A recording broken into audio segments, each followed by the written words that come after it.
Salute you for spending your night with us here at the Soft Grind. So, greetings everyone. Hi.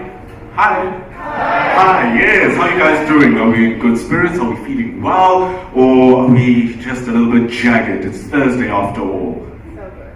So good. We're good. Okay, no, we're good. To make you feel better, there's drinks, there's food, so that we can all have a nice time as we speak about serious stuff that has to do with business. This is why we are here. This is the tribe, and you are at the Soft Grind. So thank you so much for spending your time with us. This is the place to be if you are an entrepreneur. Whether you are starting off small, whether you are pondering off the idea to start something, or even if you're established, we are here to cater for everyone, wherever you are in the hierarchy ladder. Remember, we learn, we teach, we absorb, and we give as well. This is what we are here for. We are a team. So welcome to the tribe, everyone. Big round of applause to all of you who made it here. Thank you so much. Thanks so much. My name is Mpendulo Makubane. I'll be your host today. And we don't do this alone, of course, because we have an outstanding panel of panelists, rather. They are not guests. And if you were here last week, you would have seen that we had a panel of 3. And all of a sudden, you come today and you see that the group average has kind of increased. That's because we have the wonderful Miss Nicole Nelson, who has joined our panel, give it a little bit of diversity and more energy, more oomph, and you know, the nice things that we want to have. So greetings to her. She is the founder of Coco & Co South Africa. Give it a look. She'll tell us more about it later on when we are networking and talking amongst each other. So thank you for joining us, Nicole. Looking stunning as always. Yes, she is correct. Wonderful. And then the usual suspects, Mr. Mitchell Adams. If you go watch our previous episode, you'll have a brilliant breakdown of who each and every single person is and their journey, so that they can earn a seat on our panel as well. So give that a watch. That's Mitchell Adams, who's the co-founder of Ozo and one of our wonderful sponsors and the owner of Aeon's Creative Technology. Magnificent work for us, and we are very grateful. I know you want to clap, but we'll clap afterwards. Loving the enthusiasm though, loving the enthusiasm. Next to him rather, then after Nicole, is Mr. Tetlogonolo Motswenyane. He is the young, fresh, good-looking man who owns this equally good-looking establishment that we find ourselves in. But yes, this is Mr. Tetlogonolo with his grace and his ideology and his thinking. He brought the tribe to life. And we are all here because we are in support and in belief of what he's trying to do here. And clearly, with everyone around and watching wherever you are, it is the same thing. So big ups to Mr. Deshokonolo.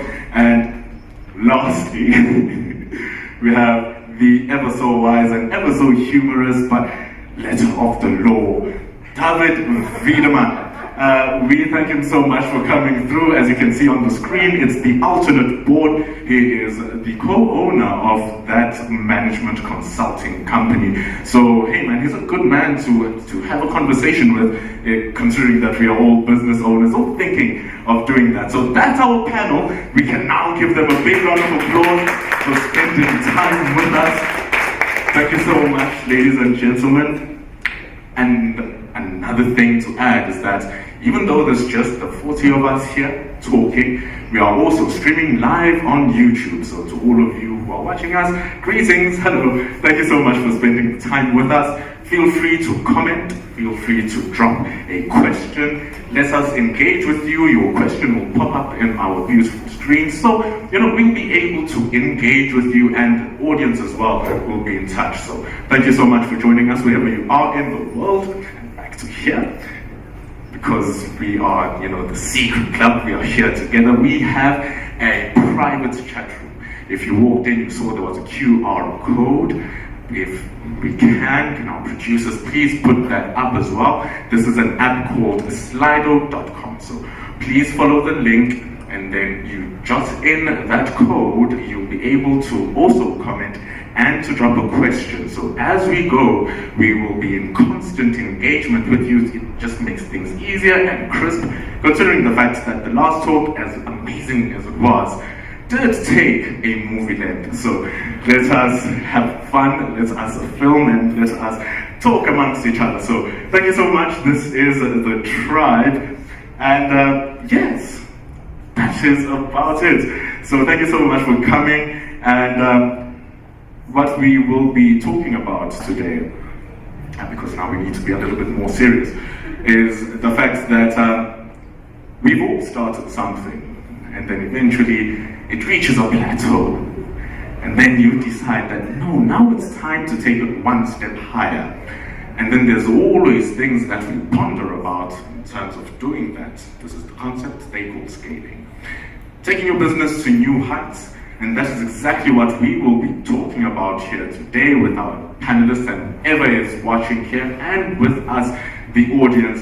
So stay tuned for wonderful conversations. If you've been thinking about taking that extra leap for your business, this is the place to be, and this is what we will be discussing today. Right.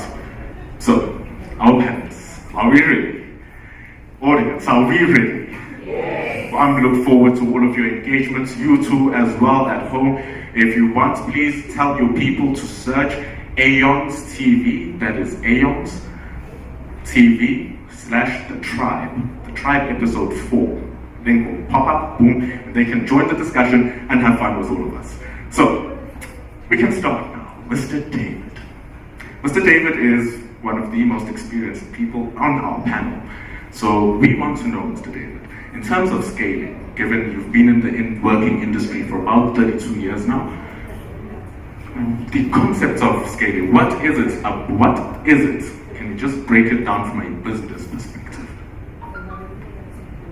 So, at its most basic, it's about just growing your business, getting more out of it. And whatever that means to you needs to be defined first. You remember from the previous discussions we had, if you don't know what that means, and you're not preparing for that, it's not even worth us discussing it. So you need to be able to articulate that for yourself and say, what do I want to do with my business? So that when the opportunity comes to scale, you will be ready. That is nice and a very basic answer. But now, let us break down the methods of scaling, because there are many ways that you can build your business to be big. It's either bigger production to meet more demand, or you try to buy new establishments. So can we talk about the ways in which businesses scale, and what would be the pros and the cons as well of whichever method that those businesses take? And we'll also bring Nicole into the discussion because she is in the process of scaling her business as well. Sure, Ben, it's a lot broader than just having a discussion like this. It's much bigger. If you talk about the concept of scaling, it's big. So that's the first thing. It's very big. The second thing is there's not a template for scaling. And you'll hear when we talk, when Nicole speaks later on. If you're expecting a template, if you're expecting somebody to say, well, when your business gets to this size, whatever that means, because remember, is it money? Is it profitability? Is it revenue? Is it what? Is it number of staff? There's not a template for you to tick. So as you grow your business, it's important for you to understand what it is that you're trying to achieve. And I want to keep on coming back to that. If you don't have a plan for your business, if you don't have a strategy for your business, that includes growth and your definition of growth, scalability doesn't even come into the equation for you. So there's not, if you're looking for a template and a quick answer, that does not exist. The answer that no one wants to hear, because we all want a formula and they say, no, input this and this is what you're going to get. But on that concept then, Nicole, because you haven't had a chance to properly introduce what your business is about, so let's take 1 minute or 2 minutes to just give us a brief history of Coco & Co. And then after that, let us talk about your path in terms of scaling your business and what routes are you using to make that happen for you. Sure. Okay, I'm going to introduce myself. So my name is Nicole Nelson. I am 32 years old, single mother of 2. I am the founder of Coco & Co. SA, as well as Coached to Excellence. Now, to talk a little bit about Coco & Co. SA, it is a manufacturer, a sourcer, and a formulation company, contract manufacturing company of any personal care, skin care, hair care, hygiene, detergent. We do private label. We only use ingredients sourced from Mother Nature. And of course, the objective there is for me to create an all-inclusive model where I take on brands who are in the idea phase or in the startup phase, who want to take their brands or who want to create a brand or a range. So I've successfully taken my first brand made by Coco from idea phase all the way to market. So it took me about 7.5 years. Yeah, we're there now.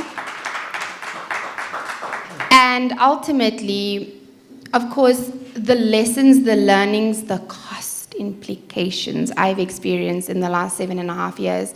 My mission in Coco & Co. SA, which also includes an element of coaching and sort of walking with entrepreneurs and businesses. I don't want them to go through what I went through. There's no need for them to go through what I went through. What took me 7.5, 8 years will take somebody a year.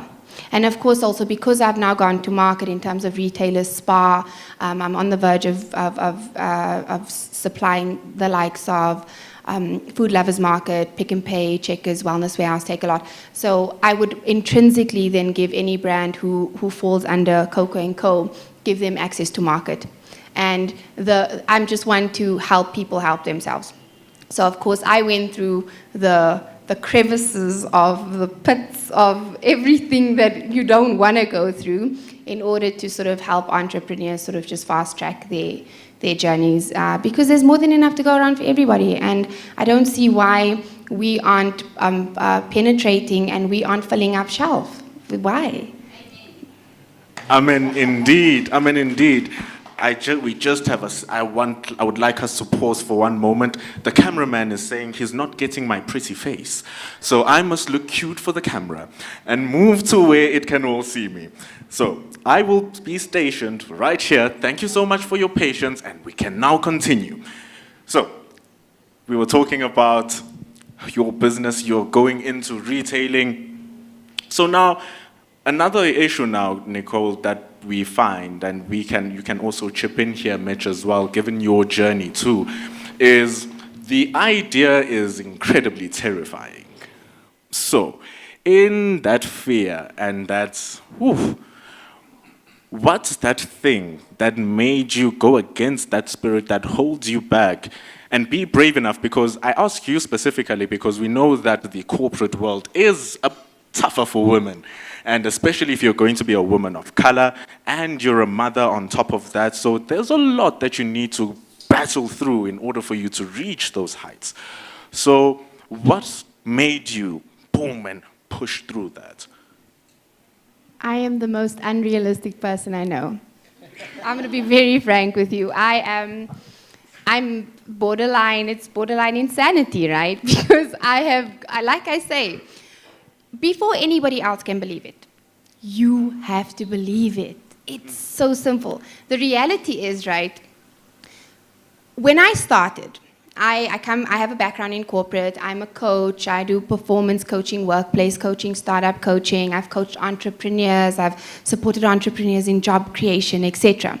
However, when I started Made by Coco, everybody started out like, oh, it's a nice hobby. I was like, you don't even know like what I'm gonna do here, okay? So obviously, I kept pushing. I was in markets. I worked every weekend, hey. So there was a point where my son wasn't even a year. I was moonlighting. I had 2 jobs.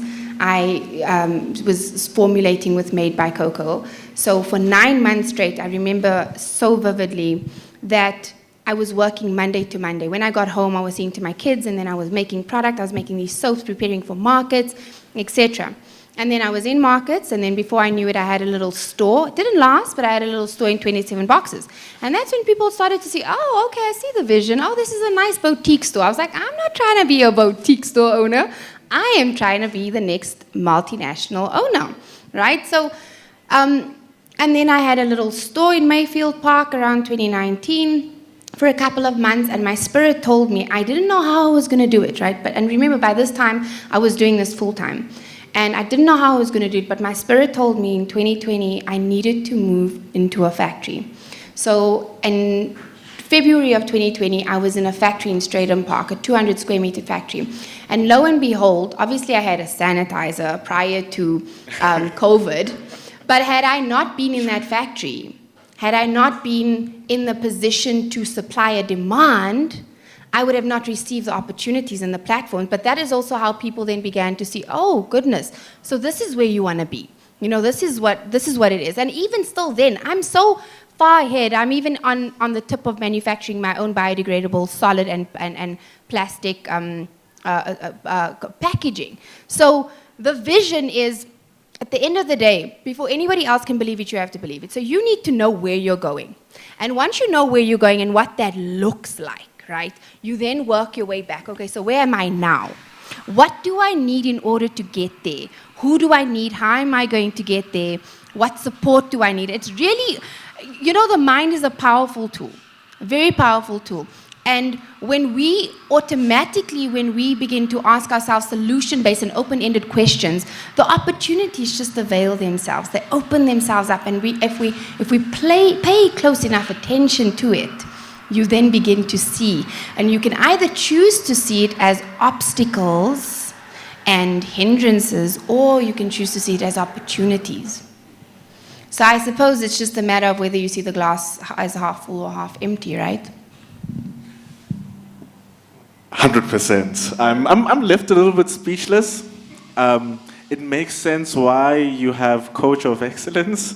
It feels like we are in that motion right now. And you heard it from a person who the system is designed to be tough for. And here she is, giving you the insights and the little itty-bitty secrets on how to make it happen. But then on top of that, and all the things that hold you back, Mr. Mitch, please let us know. You have Aeon's Creative Technologies. You have an incubator program running in that, so you know exactly what it takes for businesses, not even bringing in your own history, talking about your now, right now. What would be the ideal time, given that you have scaled to yourself to bigger heights as well? For you, firstly, what said it was the right time to go bigger? Because from 1,000 Rand now, you're looking to have 1 million in one. So what's that? You know, what was the right time? And yeah, please break that down for us, my brother.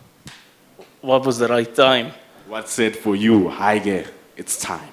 Okay, so we all know the saying, right? Go big or go bigger.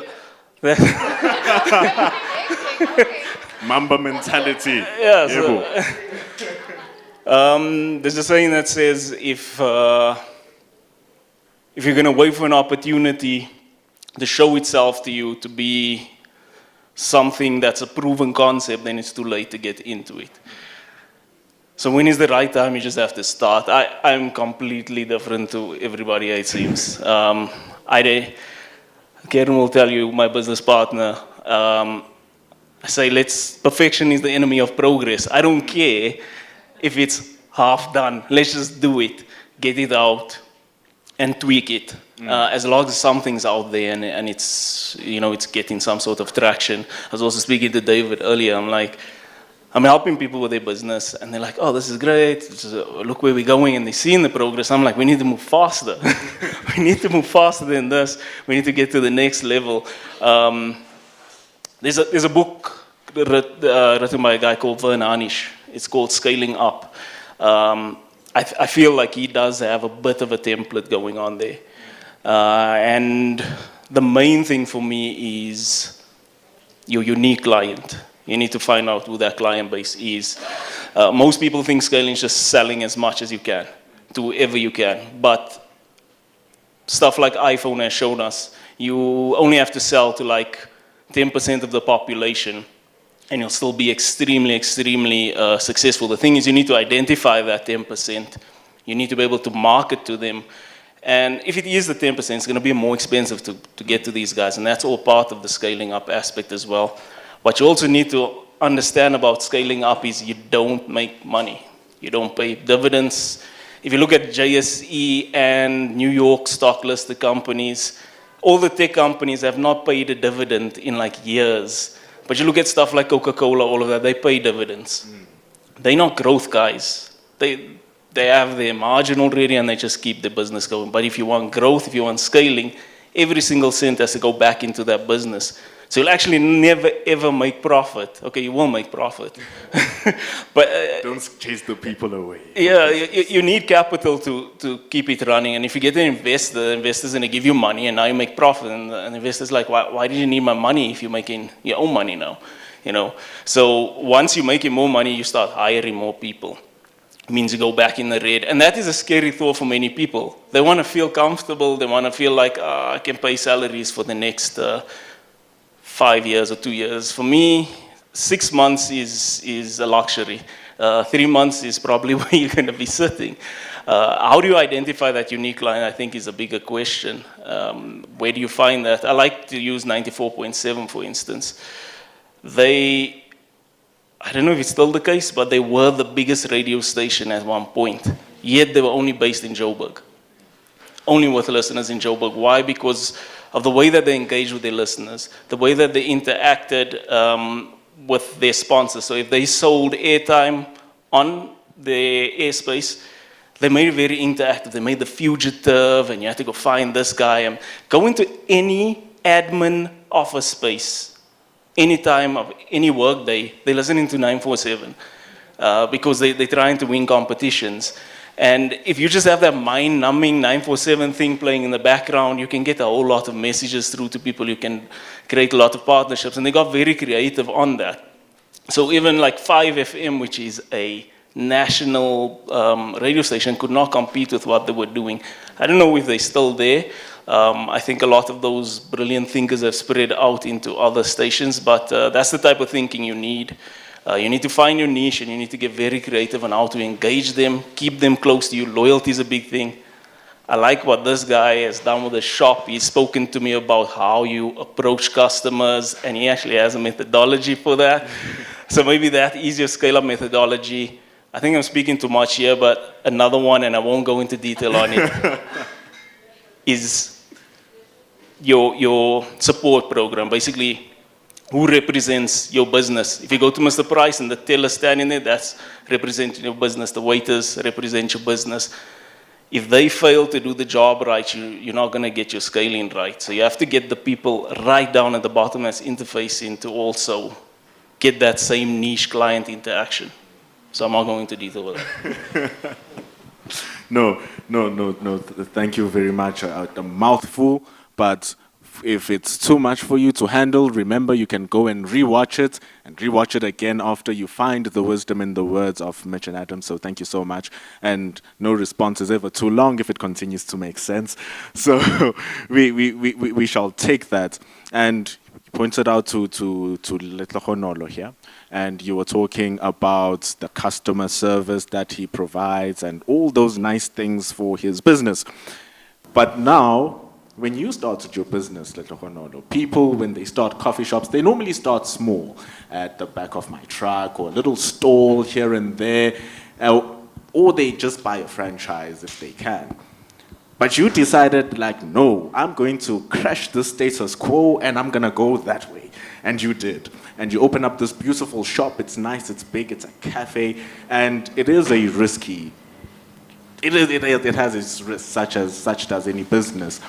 But now, it is a scaled-up version of a normal coffee shop that would start up. So, in essence, you yourself have also scaled, given your business failures in it from when you started and all that journey. Listen to episode 3, you will hear his wonderful journey.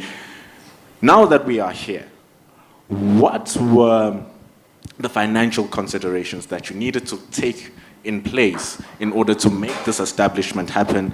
And considering the fact that it also survived the lockdown, and it made it through the lockdown. So those are challenges, unique challenges that people from the past don't have. I don't know if you've had a pandemic during your 30-year span, David. Maybe I'm wrong, but how did you go through that phase, and what were the financial considerations and mental considerations as well when you just said, let me go here and let me not start at the back of a truck or a kiosk? Thanks, Mpendula. Very loaded question. I don't know where to start. Starting at the stage that we did, right? It's that there's a vision somewhere.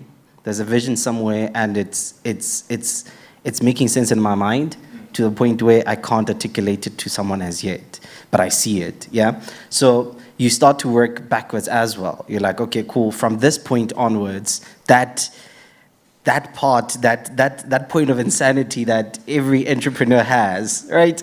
you talk Greek to everyone else. You're like, no, I see it. It's clear in my mind. Just say it. I can't say it as yet. Wait till I show it to you. That point, it's there. And walking backwards from that point, I couldn't start smaller. It just didn't. It made sense to me in a way that it did. I can't explain it to anyone else. That's what made sense to me. And again, besides that, the vision is bigger, right? So there's a certain credibility that a brick and mortar business gives. The perception of it as opposed to when you're starting smaller. So I think I wanted to start here for the bigger goal. It's part of a bigger story, and we're there. We're still at, when the plane is about to take off, yeah. And you start to feel the speed, and you make sure that your seatbelt is buckled on tightly, just as the plane is about to take off. That is where we are. So in due time, it'll make sense. So now that the plane is steadily on the runway and it's running, it requires fuel to go up and reach its destination, and fuel is not cheap. Not at all. It's not cheap. So 25 rand a liter almost. imagine, but it's better than cooking oil. So it's it's better. So. Now it's about to take off, this plane that you have boarded and started, and it needs that fuel. So as a personal standpoint of view, and from you with your owner's hat of the soft grind, what financial considerations, because it's not a listed company, it's not a partnership, it's not a CC, it's yours. What happens to it happens to you to it. What personal and business financial considerations did you have to take to make it happen and to continue seeing the horizon? Again, another tough one. No, Baba, we are wise people. Fine. It's fine. And I'm sorry, if you want to chip in, we can. please want to talk about your financial considerations as well. Even you as the audience, wherever your business is, please. If you're not texting us, if it's too much technicalities, raise your hand. We just want to hear what everyone is thinking. So, yeah. Financial considerations. I think on my end, look, I'd say it's been relationships in the complete sense. Firstly, the team that I got, they've been fantastic. So there are times when I'm like, hey, guys, I'd like to pay you 150. But we can only do 1 rand this week, this month, and they understand. And of course, I understand that it's people with responsibilities, they have obligations financially, so relationships there, right? So that's been a key one, and relationships within the community. A lot of people still support us through this tough time, and it does count. It really does.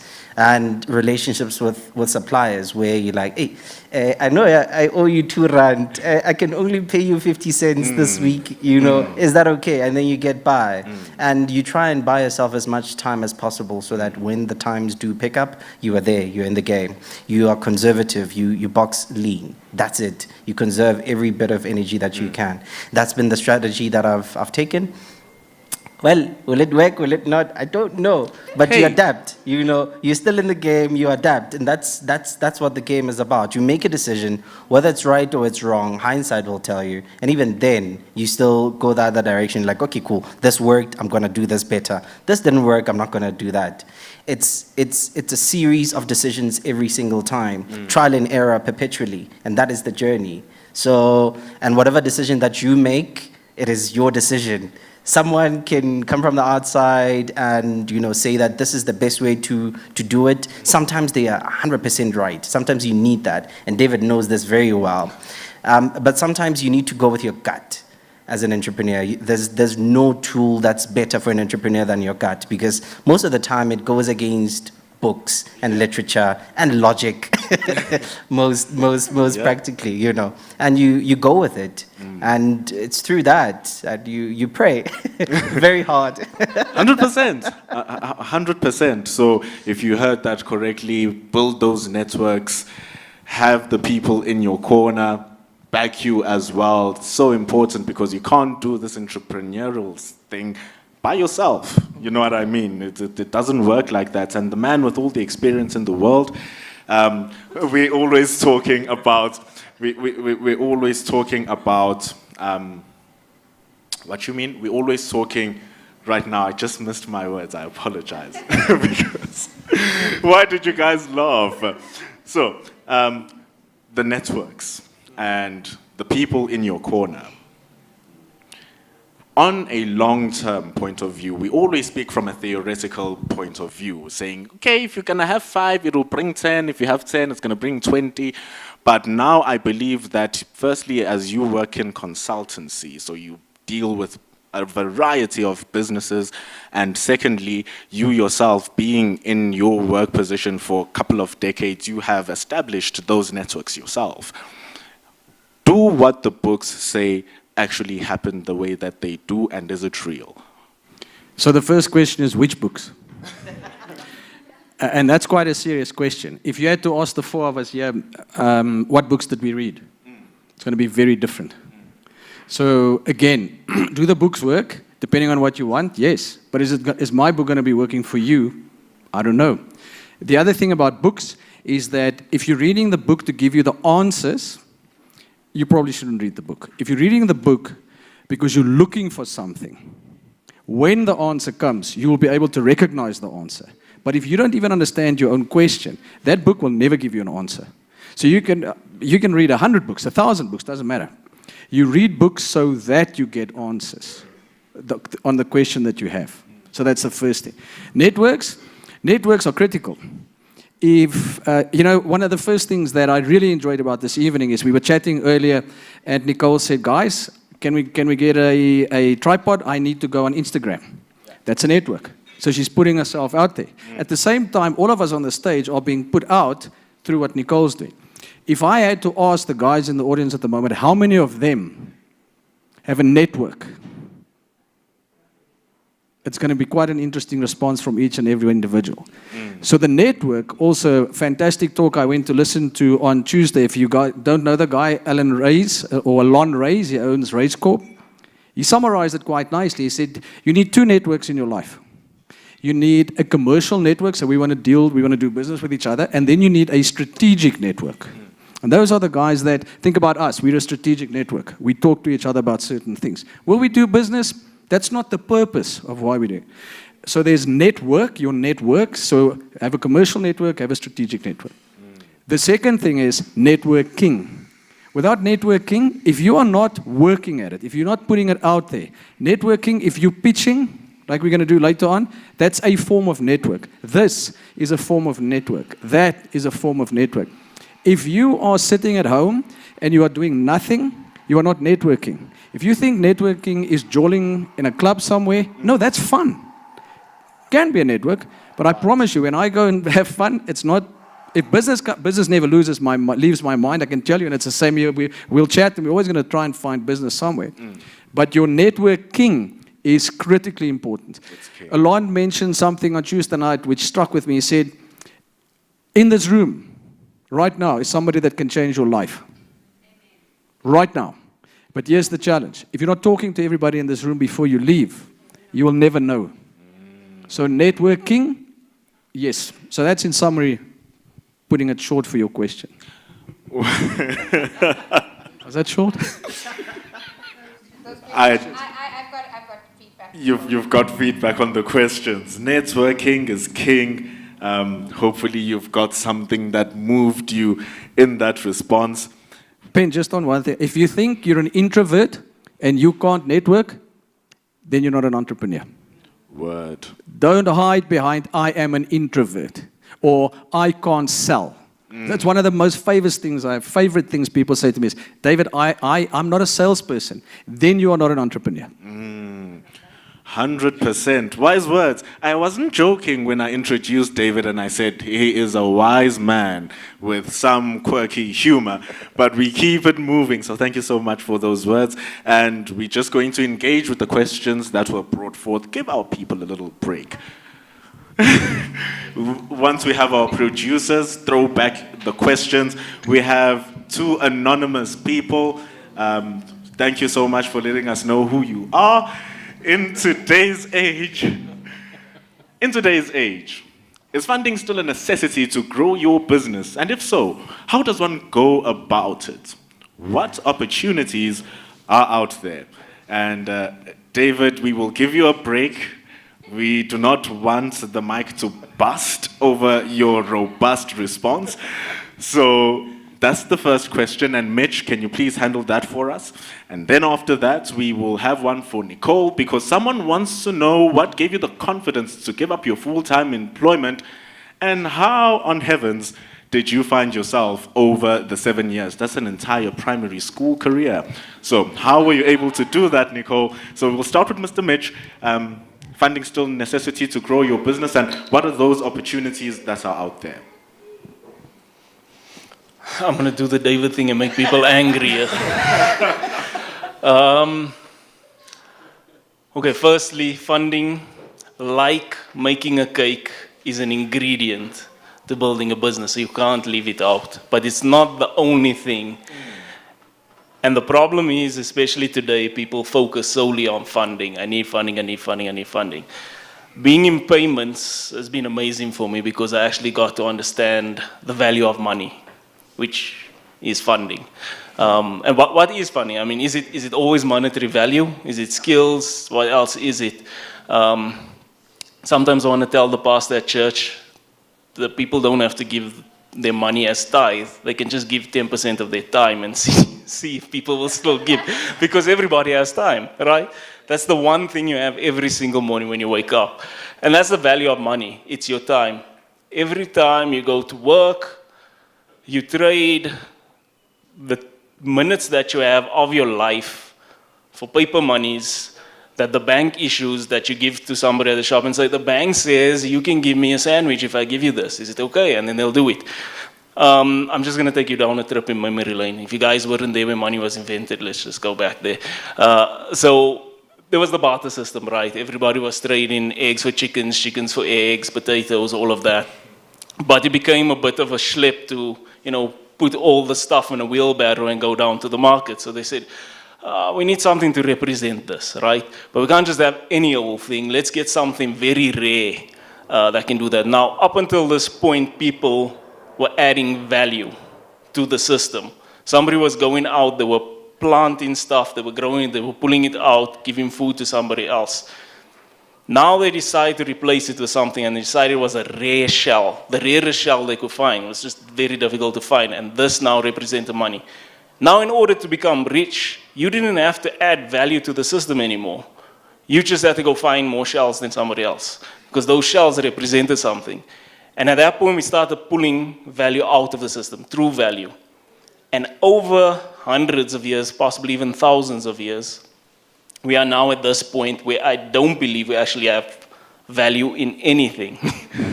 And so we just resort to this thing called money and funding to do something. For instance, do you still believe your money is backed by gold held in a vault in the bank? It's not there. There's more debt in the world than money can pay it off. And who are we paying? The Martians? Like, where's this coming from, right? So the economics is messed up. The value is gone. So once you understand that time is the true value, then I think we get to the next point that I want to make here. When somebody says to me, give me money, donate money so we can build a well in Africa. We are in Africa, right, but further up. Give me money so I can help people with cancer. How does money help people with cancer? That doesn't help. People help people with cancer. People build wells. People have time. If you want to build a well, start freaking digging, right? That's it. You want to help people with cancer, start helping them. Stop waiting for the money. And that's why I believe with business as well. You have the time, do the work. The money will come. Partner with somebody that will help you invest in you. And when I say invest, it could be time from their side as well, could be resource, and they might bring some monetary stuff. But once you understand money in that aspect and you still follow, going to episode 3, about 1,000 rands, which is $1 million, just figure out how to break down those numbers, sell something for 1,000 rand to 1,000 people and be a millionaire very quickly. That's in a short thing. I love these summaries. Just with what, such a good thing about what is money? What is the value of money? Yes. We had a discussion on that first evening with some of the gentlemen here about funding, and everybody wants funding. Funding fundamentally starts in your own wallet. The problem is that people will have money that they want to spend on jolling or they want to spend it on something, and then they want to come to you and me and ask us for money to allow them to build the business that they would like. Funding starts with you. You must make sure that when you spend money on credit, when you blow your credit card out, it's on your business, not on the shirt or the car or the TV or the phone. So that's the first thing. If anybody is going to come to any one of us and ask us for funding, I'm going to ask you to show me your bank account. I'm going to ask you what car you drive, all of those things. But I'll ask you that after you've given your mission and your vision and your purpose and all of those things. But funding has to start in your own wallet. And we don't do that. We want to live the business owner life and get you to sponsor it. So funding starts in your head. Man, another response we don't want to hear, because who doesn't want to sit and watch TV and get money for doing it? So the important thing is going out there and being the person in the mission to make it happen. And don't expect someone to give you a platter of food and saying, no, have a feast, eat, don't do anything, just relax. It doesn't work like that. That's not life. So wise words from both Mitch and from David. And please, if you want to find out more on the opportunities that are out there, which was the second part of the question, we broke it down so wonderfully in our previous episode. We spoke about incubators, we spoke about different methods to bring money into your business. So visit that episode and then you'll find that answer to whoever who posed the question. And to whoever is also interested in the answer out there in the world, well, watch our previous episode. Add to what you're just saying there. Be here. That's step 1, right? So, but the fact that we're talking about growing networks and everything, there's a networking session that happens after this. People will speak to each other, they start interacting. I mean, there's ladies here that I'm already doing business with as well, because of this networking, because of meeting each other. Getting the funding will come. There is funding available. I'll be speaking about something a bit later about an opportunity if you want to take that. There's an opportunity there. If you don't like that opportunity, then you're not looking for opportunities. You're just looking for somebody to give you a handout. Yeah. And someone who definitely didn't have an easy way was you, Nicole. We had a question so I'm you. gonna add to this. I'm gonna give my feel to Yes. the need for funding before I answer the question from Anonymous that's directed to me.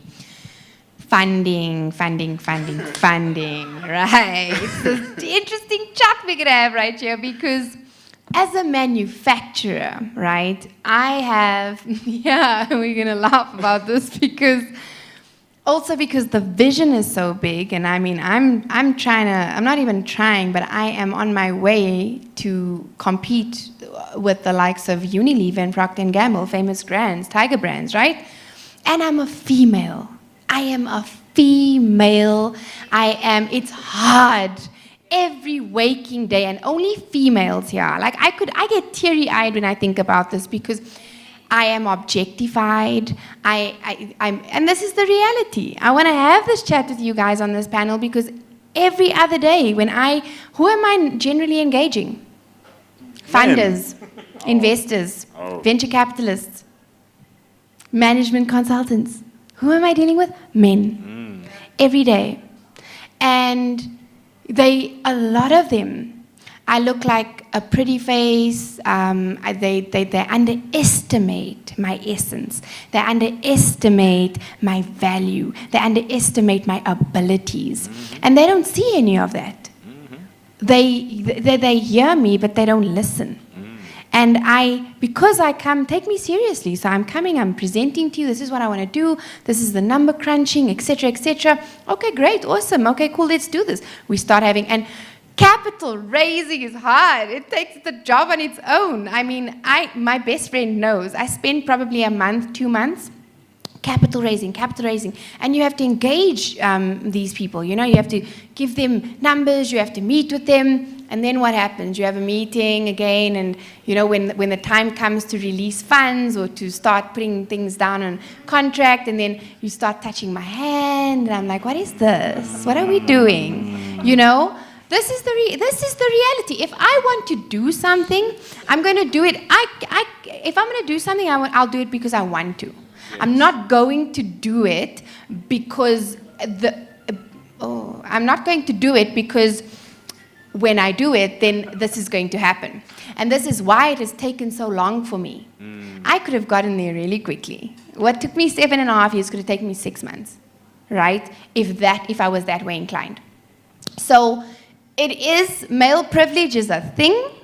Because 100%. As men, you guys can all stand around and you guys can chat and you can, oh, good, okay, cool, let's have this deal. And when you talk about the club, like I'm an avid party goer, guys. I'm not ashamed to say it. As a mom, I'm mom hard, I street hard, I CEO hard, I have a good time with my life, right? I really do. And I can unashamedly say I really have a good time with my life. So. But also, anybody who knows me, even in the club, they're like, oh, Coco, it's you again. Like, gee whiz, why do we have to talk about this transaction? Like, can we talk about it tomorrow? Because I always make sure wherever I go, I get something out. I don't care. You avoid me then. Avoid me because I am gorilla. I am going to... That's what it is, right? So, yeah. Just to add to that, I needed to add. Let me add to that. As a dad of 2 daughters, let me add to that. We are saying the same thing. The difference is she's doing it. The problem is the majority of so-called entrepreneurs don't do this. They don't do this. They don't go around for months and weeks and just knock on doors. They don't do that. When people say, where are the opportunities? What they're saying is, nobody's talking to me. Nobody's coming to me. An opportunity is when you do that. If you don't knock on 100 doors, don't expect to get something. If you think you can knock on 1 door or 2 doors because you have this brilliant idea, that's not going to happen. So if you listen to the whole package here, it's about, I have an idea, I did this, I have a track record, this is what I'm going to do, this is what I'm going to... Look, bad on those guys. But the point that I'm making is she's doing it. She's walking the streets. She's even in the club. If that was me, I'd say, Monday. But she's working at it. Why? Because she knows what she wants. So let me repeat it again. The problem is that so-called wannabe entrepreneurs are not prepared to do this. No, this is true. I mean, he has a strong point. I'm not afraid of how many people are going to say no to me. I'm not even afraid about how many people are going to talk about me like, gee whiz, is Coco this? I don't care. I don't look to the left of me. I don't look to the right of me. I don't look behind me. And that's something that people might not like me. People might not like me for that. But they respect me. They respect me because you know what? I'm about my business. Nobody can take that away from me. So funding, though, I do believe comes in many forms, many shapes, right? And you don't necessarily, I mean, even when somebody perhaps comes on board your company, they can come through by virtue of sweat capital. I always say, money is a nice to have, right? Money is great. Okay, cool, you've got money, awesome. But for me, I'm at a point where give me some space, give me something to operate from, and I'll give you some equity. Even if there's an exit clause, I'm having these chats, I learn a little bit about equity buy-in and venture capitalists and exit clauses 3 to 5 years. I mean, I can teach some of you ladies, particularly ladies, a thing or two, and also how to engage with particularly venture capitalists in that regard. But for me, I mean, even my packaging suppliers and my printers, I offer them 3%. You know what that 3% means? They're like, Wayne said to me, Coco, in all the years I've been doing this, my partner and I even said, I asked him, why has nobody ever come to us and said, take some equity? I came and he says, you're a woman, because we mainly work with men. I said, take 3%. What does that mean for me? I'm still going to pay, but you're giving me preferential rates and preferential terms. Right? So it's all about what do I get out of it, right? What is your, whether it be your service provider, let them become your partner because they're going to put you above their clients, especially when there's a print job that needs to be done. I need to supply print my stuff, you know, our stuff. It's not even mine anymore, it's ours. So, yeah, there's many forms of funding, but do I believe that we need funding to scale? Absolutely. Absolutely, especially if I'm not a trust fund baby. Especially if as an entrepreneur I don't have a salary and I can't go to the bank. Especially if as an entrepreneur I became listed directly as a result of my business, not because I live a lavish life or because I spend and I splurge. Any debt I've incurred has my business. My overdraft, business. Credit card, business. And I've got exactly what he said, which is true. Because nobody wants to fund someone who's taking money and who's spending recklessly, but you want money from me. So essentially you want money from me so that I can maintain and upkeep a lifestyle that you are trying to maintain through the business. It's never going to work. It makes no sense, right? But do you need funding? I absolutely, in my humble opinion, in a manufacturing space where I'm introducing a brand and a range of products that is clean, that is meant to compete with the conventional products on shelf, that's actually healthy and that serves you for a higher good, it's volumes. My margins are low now, but I mean, when I'm moving those ideal volumes, then we're really talking, right? But I need money for that. So do we need funding? Yes. And then again, the question is, Nicole, how did you, when you left corporate? Okay, so while I was working in corporate, so I funded my own business. That's why I was moonlighting, because I would spend in excess of 10 to 12,000 Rand a month buying butters and oils and shea butters and cocoa butters and all glycerines and the packaging and the labels and paying for label design, and it was all at my own expense, right? And then I took a voluntary retrenchment package. I was at a Way to Project. I was a senior associate. I took a voluntary retrenchment package and I said, I'm doing this thing. I didn't know what I was doing. I went bankrupt 3 times. 3 times. Like, I lost it. I didn't know what I was doing. I'm not even gonna lie. I was making stuff in my kitchen. She was making bath bombs in the kitchen, not knowing. I didn't know what I was doing. But you know what? I had a plan. And my mother, my own mother, guys, my family, I was criticized, I was condemned, I was ridiculed. If I tell you how I was ridiculed, to a point that I hid. Nobody saw me, people didn't see me. But still, I knew nobody needs to know. Nobody needs to understand. As long as I knew I was going with this vision. How I funded it, obviously, I figured out. So here's the thing. So 2017, I don't know what I'm doing. I'm going bankrupt. I'm about to lose my place. I'm about to lose my car. Banks are phoning me. What am I going to do? And then the opportunity arose where somebody approached me to make product for them because my product was so good, but they wanted to do it in their own and under their own name.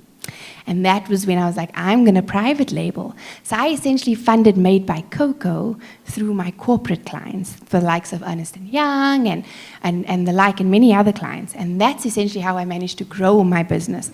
But I did reach a point, and this is the point I'm at now. I'm at another sort of crossroad, because Made by Coco is now at such a crucial space and point that it needs and it requires all of my attention. I can no longer private label because it distracts me, at least for now. Now what do I do? What do I do? How do I scale if I was funding my own projects through private label? You see the predicament I'm in?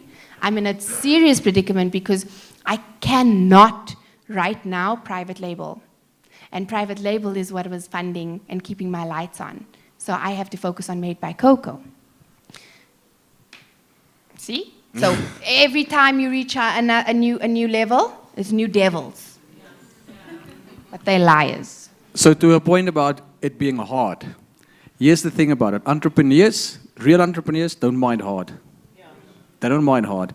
On Tuesday night, the guys shared two things with us. The first thing is we think that hard equals wrong. Hard is not wrong. Hard is not wrong. The second thing is that we all know, well, we should all know as entrepreneurs, about 96% of all businesses fail.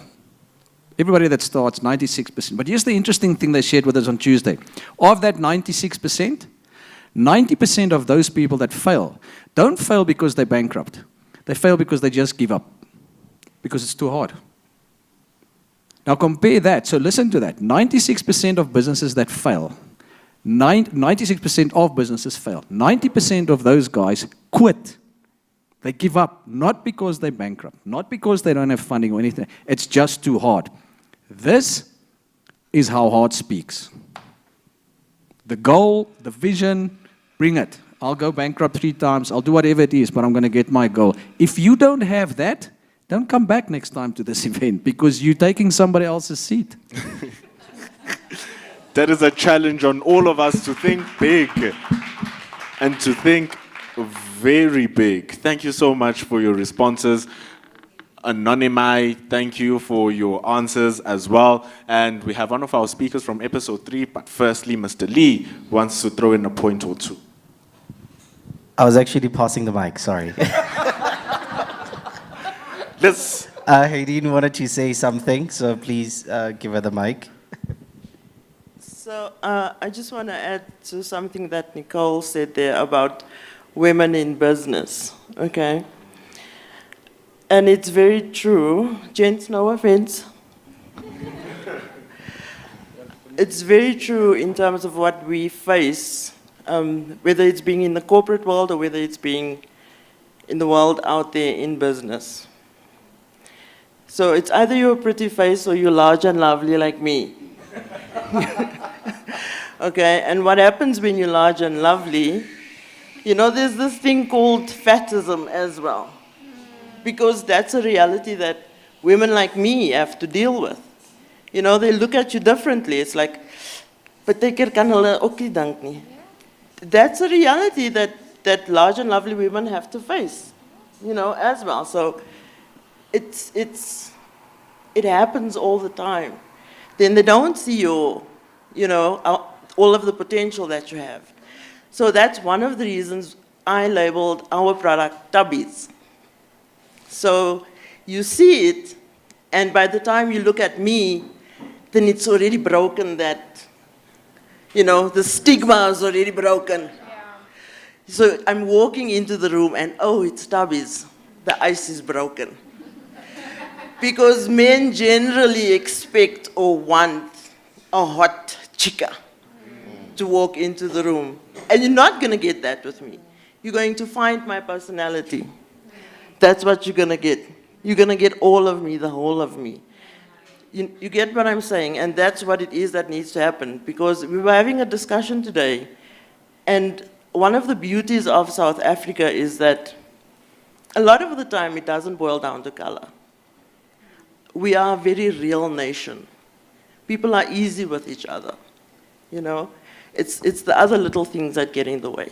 And those doors that you have to knock on, you have to knock on 1,000 doors. So at least knock on it with your personality, knowing who you are. You know you're a pretty face, you know what you're gonna get. You know you're large and lovely, you know what you're gonna get.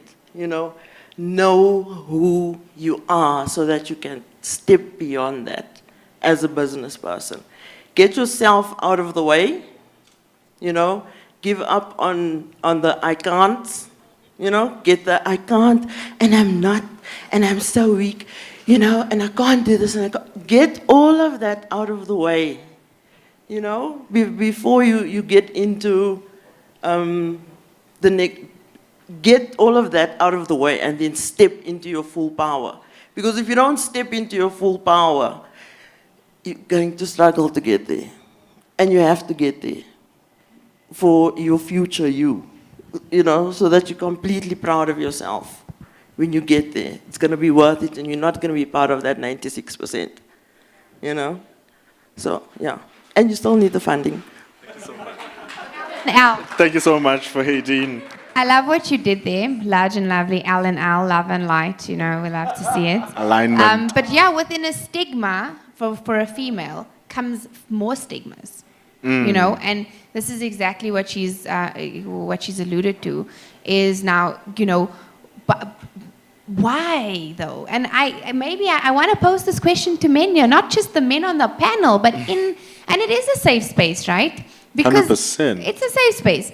Why though? Why as women must we deal with this? And how would you, if we were your daughters or your wives or your sisters or your mothers, how would you advise us, dealing with men who, and unfortunately, I'm going to become a venture capitalist. Give me 2 years. I'm a fund you, girl. I'm a fund you. Ambition. Yes. Empowerment everywhere. No. Empowerment everywhere. But the complexities of this conversation, I believe they might even need an episode of its own, where we discuss the issues and the dynamics between men and women in the world of business. And everyone is nodding, so yeah, we might be in the right direction. So thank you for that, Haydeen. Thank you so much, Nicole, as well. But now, we have about 15 minutes left before 8 o'clock. Given the time that we did start, we might be looking to finish at around 8:30. That will give us around 1 hour, 40 minutes of a show, a shorter movie, but I'm sure it kicks up more of a punch because dynamites come in small packages. So thank you so much. That's not what she said. Wow, not you. I would not know. I am a he. So very insightful comments about the struggles that you have to go through to do it, as we said. When you want to know about the opportunities out there, our previous episode has all of that. You watch it as well. Haydeen breaks down her whole story about Tubby's Kitchen. It's an inspirational one. It will give you an extra buzz for you to chase your ambitions as well. And going back to speaking about scaling, and thank you so much for your questions, by the way, really appreciate them. We're talking about good things, what you need to do in order for things to happen before you get there. But now you work on your master plan and you get the funding that people are talking about, because that seems like all they want. You get your 1 million rands and you put all the things in place. And then an unforeseen situation, just like the COVID-19 pandemic, comes through and says hello, or the riots, and your business is part of the raid, and things now are sour. You've put in everything in place to make the beginning of your scaling happen, and you've ticked the correct boxes, and you are in the room, and then something kicks you out and locks the door. What do you do then? What then are the steps that you need to take? And even when it happens, what are the provisions that you need to have in place in order for you to be able to restart and look to scale once more? The floor is opened. I'm going to take this one. This is my floor. Okay. Have at it. Okay. Guys, I'm going to give you the real story. I mean, I can't. 2020. When I was at that point in February, right? The demand obviously grew for my sanitizer, which I had since 2017. Unfortunately, I did everything right, So you can also say, okay, how did you miss this, right? So I procured 10,000 liters of ethanol, or what I thought was ethanol. What I was made to believe is ethanol, right? So I'm at the point, think about this, I'm at the point where I've got a good cash flow, I'm sitting with a good over 500,000 rands worth of cash flow, this is my money, I don't owe anything on it, and I'm now ready to turn that over tenfold. I've got standing orders, corporate orders, spa orders, and I procure this 10,000 liters because I also know, right? I don't only use ethanol for sanitizer. So even if it dies out, I use ethanol to make my soap. I use ethanol in my toners. I use ethanol in my diffusers, in my air fresheners, and I'm supplying dealerships, I'm supplying car washes. So I knew it was going to go a long way. And unfortunately for me, I was sold an industrial alcohol, but I was led to believe it was ethanol. So I was invoiced that the description of the alcohol was changed on the invoice that I had received. Of course, 2 years later, I had investigated it. I had received the original invoice. Yes, I had opened a fraud case. Yes, the accused are out on bail. Yes, the trial is about to start any day or any week now. But how do you plan? Like, we have to give different scenarios, right? So this is the worst kind of scenario an entrepreneur, especially a self-funded entrepreneur, could go through, because that was all my money, all my children's money gone. And bearing in mind, of that 10,000 liters, because all I could do when I received the alcohol was test for the percentage, and I was satisfied with the percentage, was 95. I used half of that alcohol to manufacture, because my staff was stagnant waiting on alcohol to produce standing orders and to produce bottles to manufacture my brand. Now bear in mind, everything was inflated that time, right? So bottles, lids, labels, everything was three times the price. I had owed nothing on those lids, I bought 300,000 rands worth of bottles. Labels, lids, etc. Fill that up. To this day, I've never been able to sell it. 500,000 rands worth of product, finished product, that I was not able to turn over, ever. It's gone. It's defective. How do you mitigate for something like that? All I can say is we need to, if you've got the quality management and quality control measures, I cannot emphasize enough. Yes, I did everything by the book. Yes, I mitigated. Yes, I crossed my T's and dotted my I's.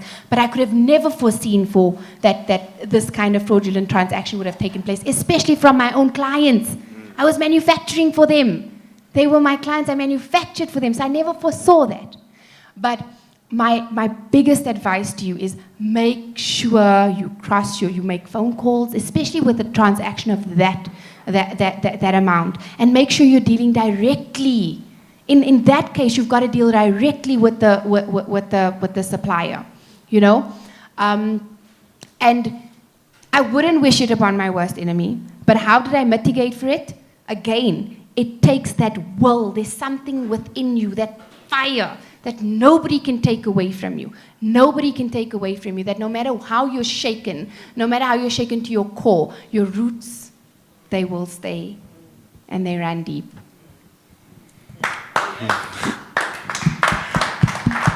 Cool. I want to speak on this mic. Okay, I want to add a bit to that as well. So I also got sued midway in my whole venture, and it's rough. But what I've learned now in hindsight as well, and probably something you could have also done, we all think everybody's our friend, right? But business, nobody's really your friend. You have to get the paperwork right and all of that. And as much as I dislike these guys because they get free money every month, insurance exists. It exists. So as a solo entrepreneur, a sole proprietor, it doesn't exist anymore when you list on CIPC, but a sole proprietor, if your entire business is based on you and you get COVID and you're sick for 2 weeks in bed, there's insurance to cover you to make sure you still get money for that. There's something called key man insurance, where it's something we got very early on between the founders. If one of us, something had to happen, and this, I'm a software developer, we are very scared of buses because this is what everybody uses as an example. Tomorrow you get hit by a bus. So I'm like, okay, I get hit by a bus, key man insurance pays out money to the rest of the business so they can find somebody to replace me. Well, the lady just got it. So, yeah,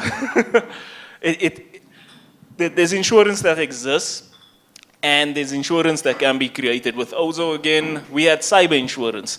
Insurance that protected us against getting hacked, against a developer that by accident puts in the wrong variable somewhere, and now we're processing. I was at the company before that, and before that, a few years before that, where the guy put the comma in the wrong place, and we were processing 10 million rand instead of, 1,000 rand.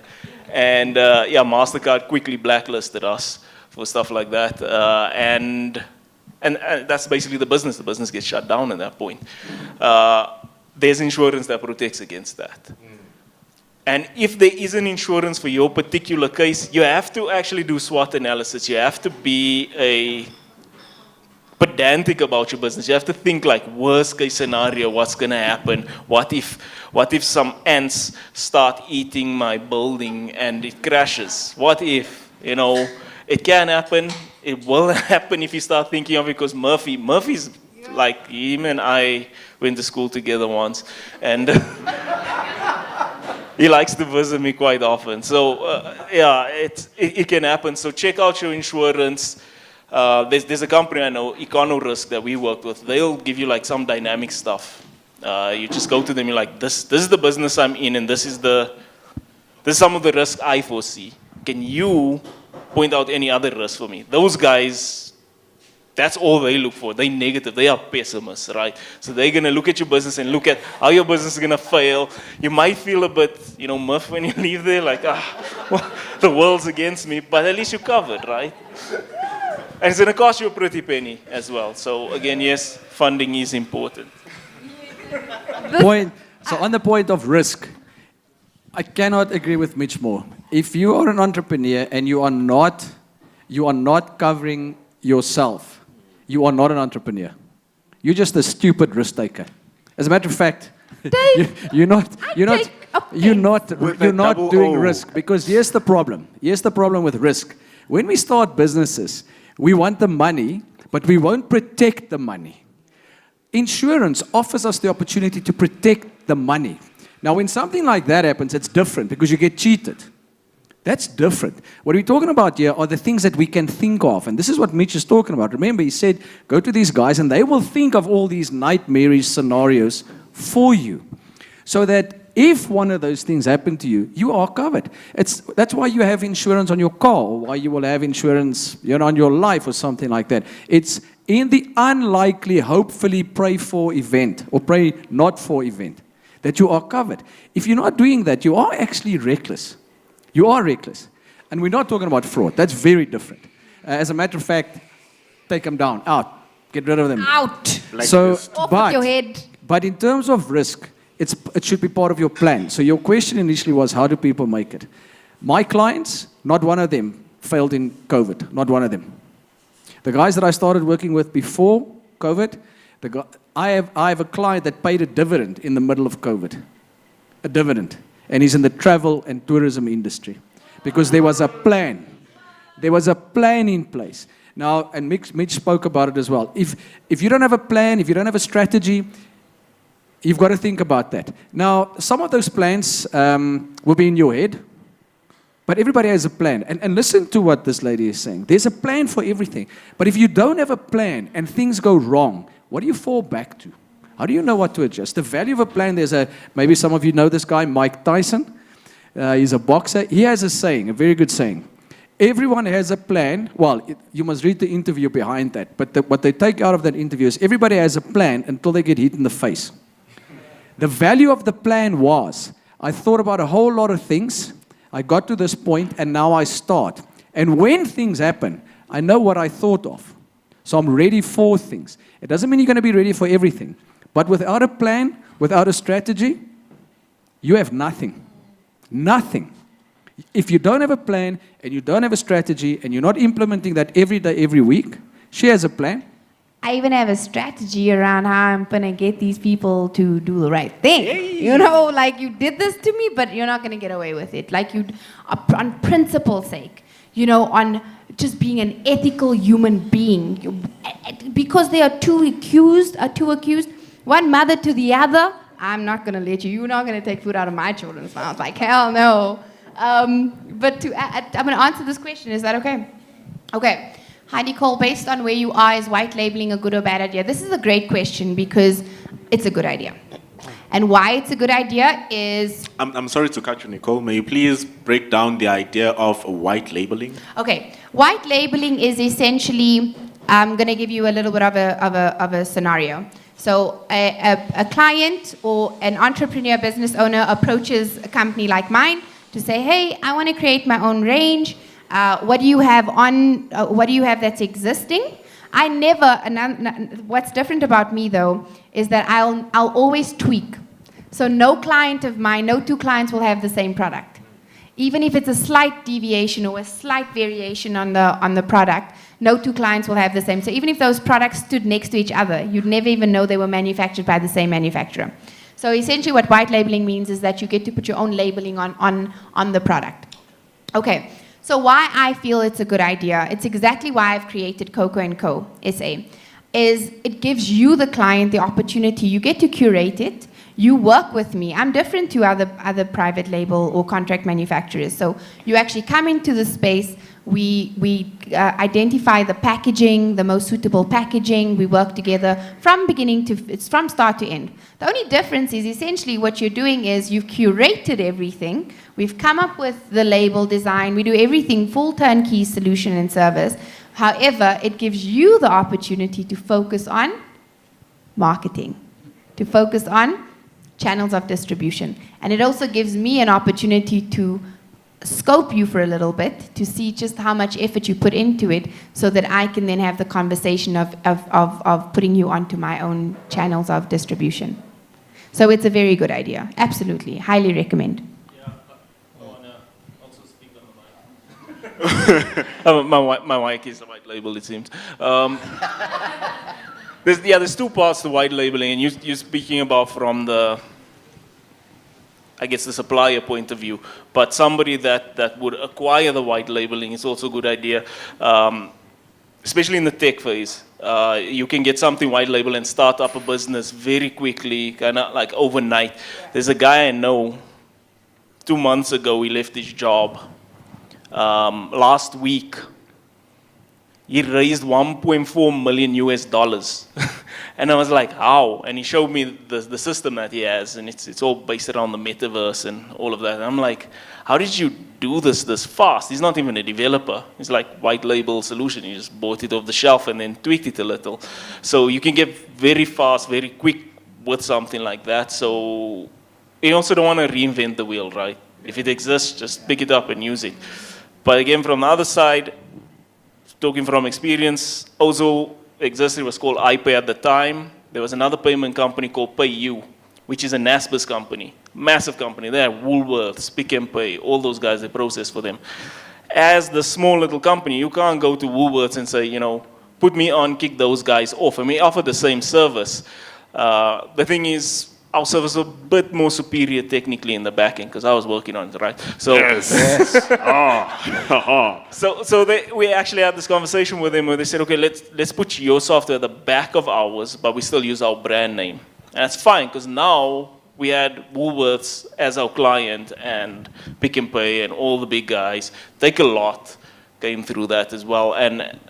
And we could actually put it on our website, like we have these clients, and they're like, oh, where? And it's like, well, come into the office, we'll tell you the secret that we are actually the back end of that. In fact, 360, or 6060, the Checkers thing, there's a lady, her name's Kimberly Taylor. She's 23 years old. She created some software, and she runs a company now called Loop. That is the software behind the whole 6060 thing.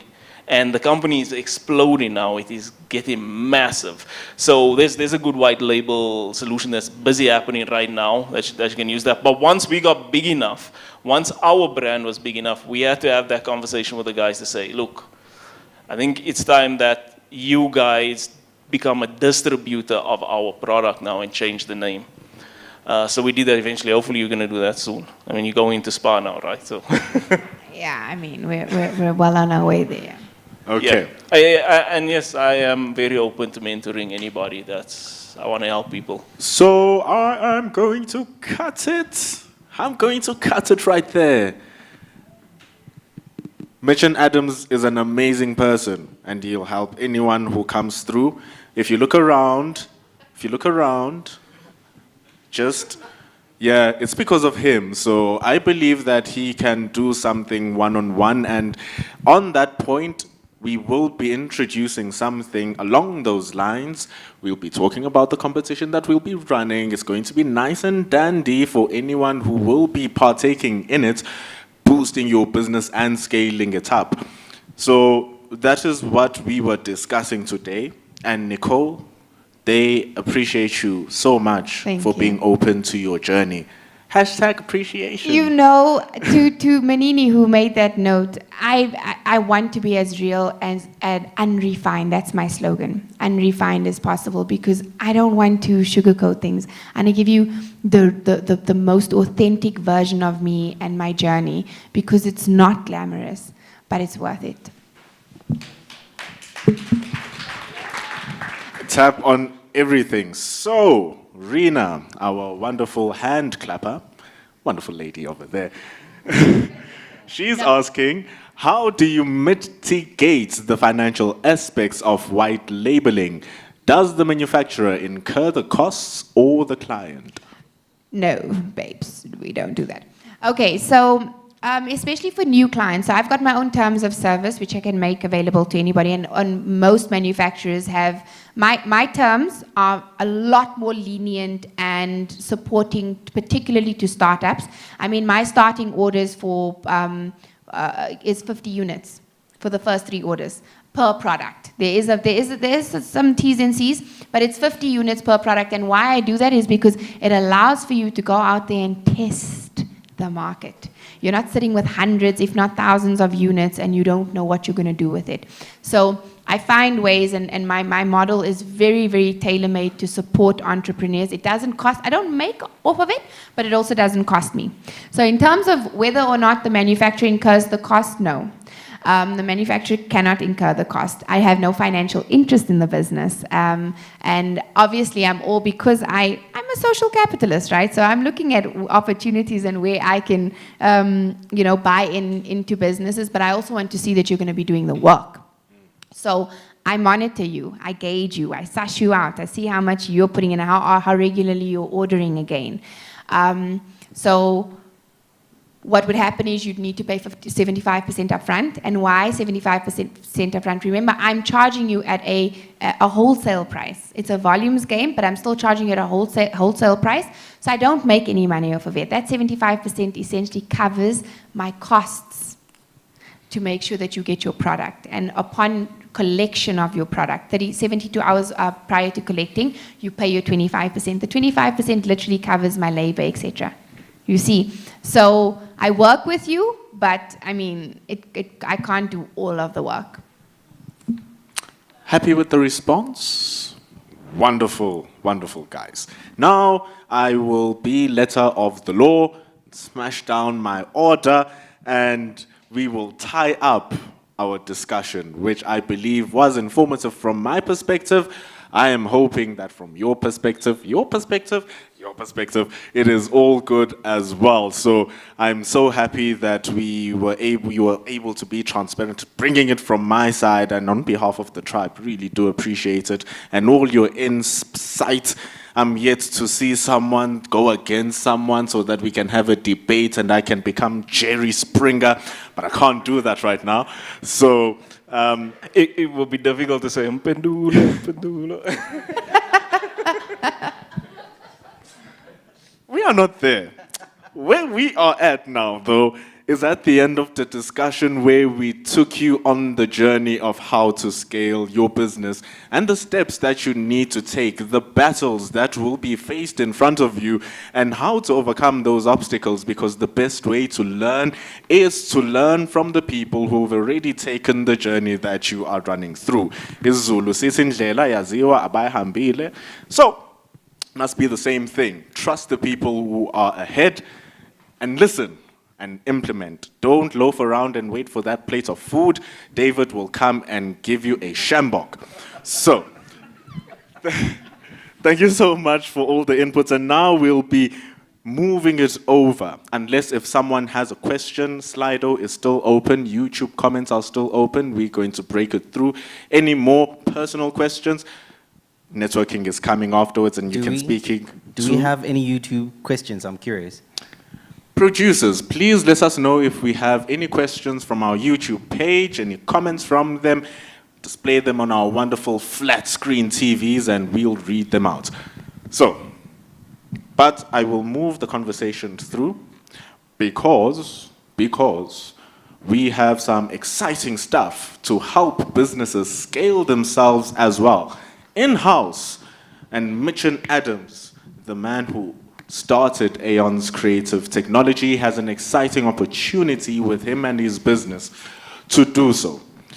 The disappointment of having no comments and questions from YouTube will be covered by what Mr. Mitch will have to say. So he will introduce the competition that we have, and we will break down everything as to what will happen for the next 20 minutes of our discussion. Okay, so firstly, before that, our next session, our next tribe is going to be on the last Thursday of June. And yeah, thank you, Nicole, for coming through. You've been feisty and a bundle of energy, as we expected it to be. But also brought up some good points, and we almost went into some sort of a GBV conversation. The next one is going to be an all-female panel, so we're going to step down, and we're going to watch you guys. I think you'll still have to be there, though. I'm sorry. Representation. Yeah. Hey? Did you say I also have to jump off? No, you'll have to be the MC still. So Oh, no. Unfortunately. I have no problem. Okay. Yeah, he won't mind. I'm hoping I will not drop the group average. Okay. So, yeah, and then after that, we're going to get into something awesome. Every single week, there's going to be something happening. So, if you don't know what Aeons is a startup drone. I've said this in the last one, I've said it before. I just feel like a parrot keep on saying this. Startup drone, if you don't know what it is, an aerospace drone is a launch pad for spaceships to be launched from. A hippodrome is a place that cars drive around, but they launch themselves around that. So drone is kind of like a pad that you launch from. So startup drone, we put you on this little thing and we throw you up into the sky, basically. So we run a trampoline center. No, so we're there to help get companies up and running. So the stats are, within 2 years, 50% of startups fail. Within 5 years, 90% fail. And then in the 6 years, like something like 98%. It's ridiculous. But 90% of people that go through some sort of mentorship, and I'm staying away from the word incubator. I hate it. These are not chickens. It's the startup drone. Somebody that goes through some sort of a mentorship program, they have a 90% chance of succeeding.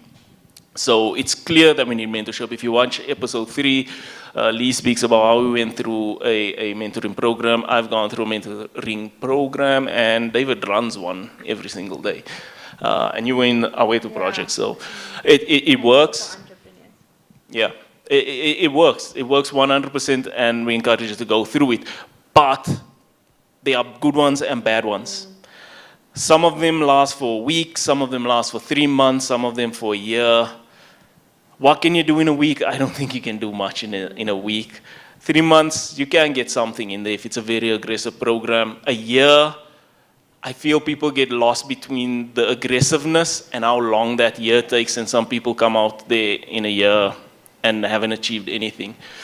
I want to take people past the 2-year failure point, because I won't know that you're going to be successful if you leave after a year or not. I want to walk you through that. So this is a 3-year program that I'm busy running. The first year is mentorship. The second year is mentorship mixed with resourcing. There's a full course that you take, then there's resourcing where we provide the technical skills. We provide the assistance with sales, definitely helping you be accountable for how you spend your money, where you're going, all of that. And then in the third year, that's our, let's call it scale up year, but it's not scale up, it's still kind of startup, but we're gonna get you a proper investor, like a proper private equity investor, and then we exit. So I look at it like going into a neighborhood where there's a bunch of crappy houses, not saying you guys are crappy houses, but yeah, we come in there, you're a fixer-upper, We put some paint on you, and then we flip you. We give you to somebody that's going to love you better than what we can and make some money out of it. So that's basically what Aeons is. We're there to support you. The whole drive behind it is to create jobs in this country because the unemployment rate is incredibly bad, and if it continues, you can't run a business here. Your clients, you won't have clients because nobody will have a job to spend money by you. All your good people will leave because crime's too bad, because the people without jobs are stealing, and you're going to leave the good people. Well, good people are going to leave, but good people that can't leave in your business are going to be way too stressed. They're going to give into, heart attacks, high blood pressure, just bad health problems, and then they'll get retrenched, or they'll die, or they'll leave. And your business is just going to crash eventually, and the government's going to say, I need more tax from people, and try and tax companies that don't exist anymore, and try and tax people that don't have jobs, and then where are we sitting? The whole country is just going to die. So sorry for giving you that nightmare. Here's the good thing. We're trying to change that, right? By creating sustainable companies. If you create a sustainable company, they have sustainable jobs. Everybody buys bread, nobody leaves the country, only for holidays, and we have a great nation, right? Hopefully people start using the tax properly, but at least the country doesn't implode and we start somewhere. So, with that being said, we need to identify good companies and bring them into this startup drone. I've already identified a few. Aideen is one of them. She's in the startup drone.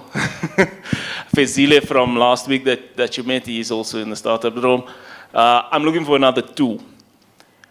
So what I'm looking for is scalability, as we've been speaking today. Not just a great idea, somebody that has put skin in the game, that, yeah, you can still have a job, but you started this business. It's on paper, you have a few clients. If you're doing cakes, you're selling cakes on the side on the weekends. This is your opportunity to actually leave your job, because a portion of your expenditure will be covered.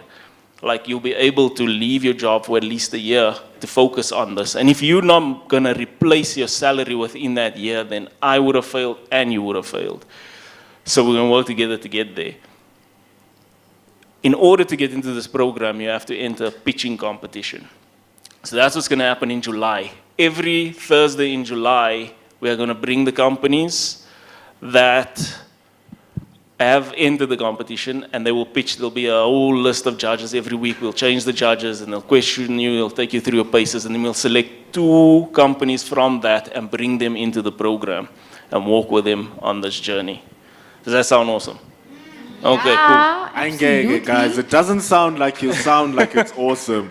He's bringing you people, giving you a chance to make your business from here and bringing it there. I'm 2 meters tall, so that's a very high point, trust me. So, guys, can we please appreciate what Mr. Mitchen Adams has just given the opportunity for us to do? Thank you so much. And there at home, clap your hands as well. Hit your screen. We're going to hear you. And there's an exit clause. Or an exit strategy. We know too many programs where they bombard you with information and so-called tools and resources. But what do I do with it? So what am I left with now? So now you leave me and, okay, fly, little bird, go fly, and then what do? You fall. So this is why I admire this, and I'm not just saying it because he's standing to the left, sitting to the left of me, or because he's on this panel, but I believe in the model wholeheartedly, because coming from somebody who's been on Toho Entrepreneurs, great program. I went to Project, I was a business coach, so it's great programs, but I'm going to be frank, even being a public servant in sector development, you can equip somebody and give them a certificate or a certificate of completion. But how do you monitor their progress and their success and how they actively applied the knowledge and the skills or whatever it is that they acquired in that time? And what Mitchen is offering here is, okay, I'm going to equip you, I'm going to put you through this rigorous program, but I'm also going to ensure that a foundation is laid and that when I leave you, you can fend for yourself. Yep, that's essentially it. The one thing I used once is jump into the water with the guy. Don't just throw them in the water and to get eaten by the shark. So I want to jump in with harpoon and protect guys. On that though, so to apply, you have to go to the website. Aeons, you spell it not like that. It's AIONS. What does it mean? It means I intend to do something in Finnish. So aeons.co.za, there's a little button there that says enter the contest. You're going to click that. It's a very simple application. You put the name of your business, your first name and last name, and then your email address. That's it. I don't want to know further more than that. I want to see it when you pitch. So it's going to be a surprise for me. That being said, we need to teach people how to pitch, right? Yep. So let's pick on some people to pitch. Woo! Now it starts. Yeah. Are we going to have Dragon's Den or a stand-up comedy show? No one will know until our first pitcher starts. So, Mr. Mitchin, you were doing the rounds, looking at everyone. You've talked to a lot of people, and you have chosen the people who are going to demonstrate for us today. So, it balls in your court. They have 5 minutes to pitch the business. You can sit there and pretend like you're wearing a suit and you have $100 million in your bank account and think to yourself, will I invest in this business? So we all have that chance. We are not Mitchin. We don't have that money for real. So let us have fun. Mitch will tell us the first person to come through, and then the floor is theirs. So let's enjoy. Mr. Mitch. Awesome. First person, lady over there, Tiwana. Two. We don't have the music, but best believe it would be banging right now to introduce you to the stage. I shall offer you my mic, and you will do the honors. May you please present yourself onto the stage, looking glamorous as ever, and it's Miss Tawana. Good evening, everyone. How are you? Are you guys happy? It's okay if you're not. My name is Tiwana Kariza. I'm a 24-year-old. I'm studying BCom Law at Monash. I'm an author of 2 books, Pain is a Feeling and Coffee. And I'm also a motivational speaker and mental health activist. How did I start? I had no plan to be who I am today, but who studied the Dajans. So I was in A-level, I was in high school, and I was so scared of math that I would walk out of my exams. And I was actually not that bad, but I was just very anxious. So with time, my mom didn't understand why I would walk out of an exam. It's like, why can't you just write the exam? Like, why do you have to walk out? Like, it was just ridiculous. So eventually, we discovered that I had anxiety. Thank God to my pastor, my doctor, because he actually cared about me. You know, some doctors will give you pills and, but then he actually said she's not sick, she just has anxiety. And having black parents, it's more like, so we basically wasted money with this appointment. But in the long run, I realized that I actually really had anxiety. And I took it upon myself to Google things, what should I do, and change my diet, and seeked help. But what help did I seek? Well, firstly, it was very hard for me to share with other people how I was feeling. I started drinking at the age of 15. I would cry myself to sleep. I started cutting myself. So what did I do? I started writing. So I started writing poetry. Fast forward, 19, I published a book, Pain is a Feeling, because I just wanted people to know that pain is just a feeling. Like, we all actually go through it, and it's okay to talk about it. Like, we all have feelings, right? And that is normal. So why is it not normal for people to have negative feelings and share them?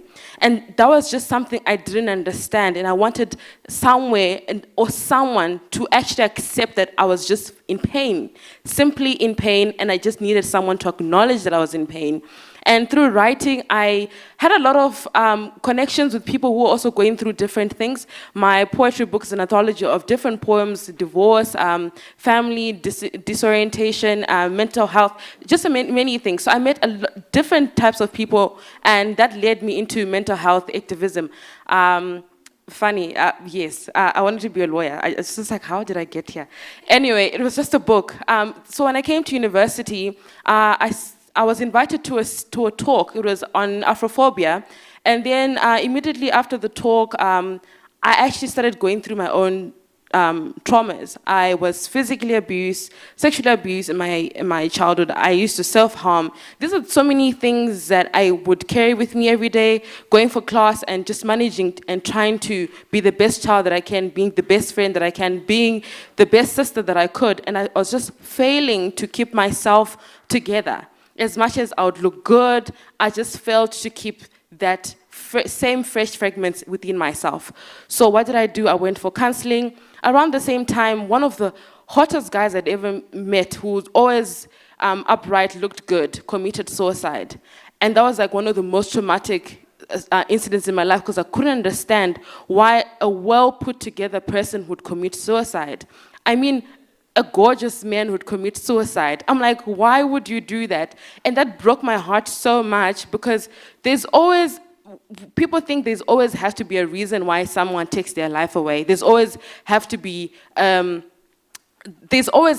reason why you're not okay, and they have to see it. But let's be honest, not everyone here is okay, but we all look good. So I started having mental health conversations in schools. Fast forward, I'm 19.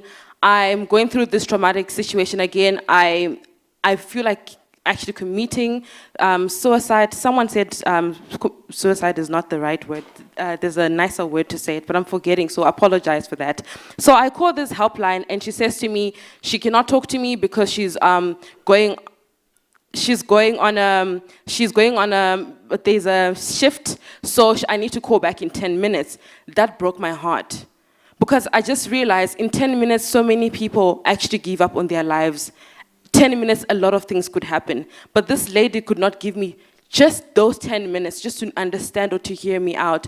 And then that pushed me to start my own mental health events at universities, where I would host mental health events, talk to young people and understand what they're going through and teach them about mental health and how they can actually go through it as I have gone through it. I've done everything wrong, and every single day I'm doing everything right. We're trying to be mentally healthy.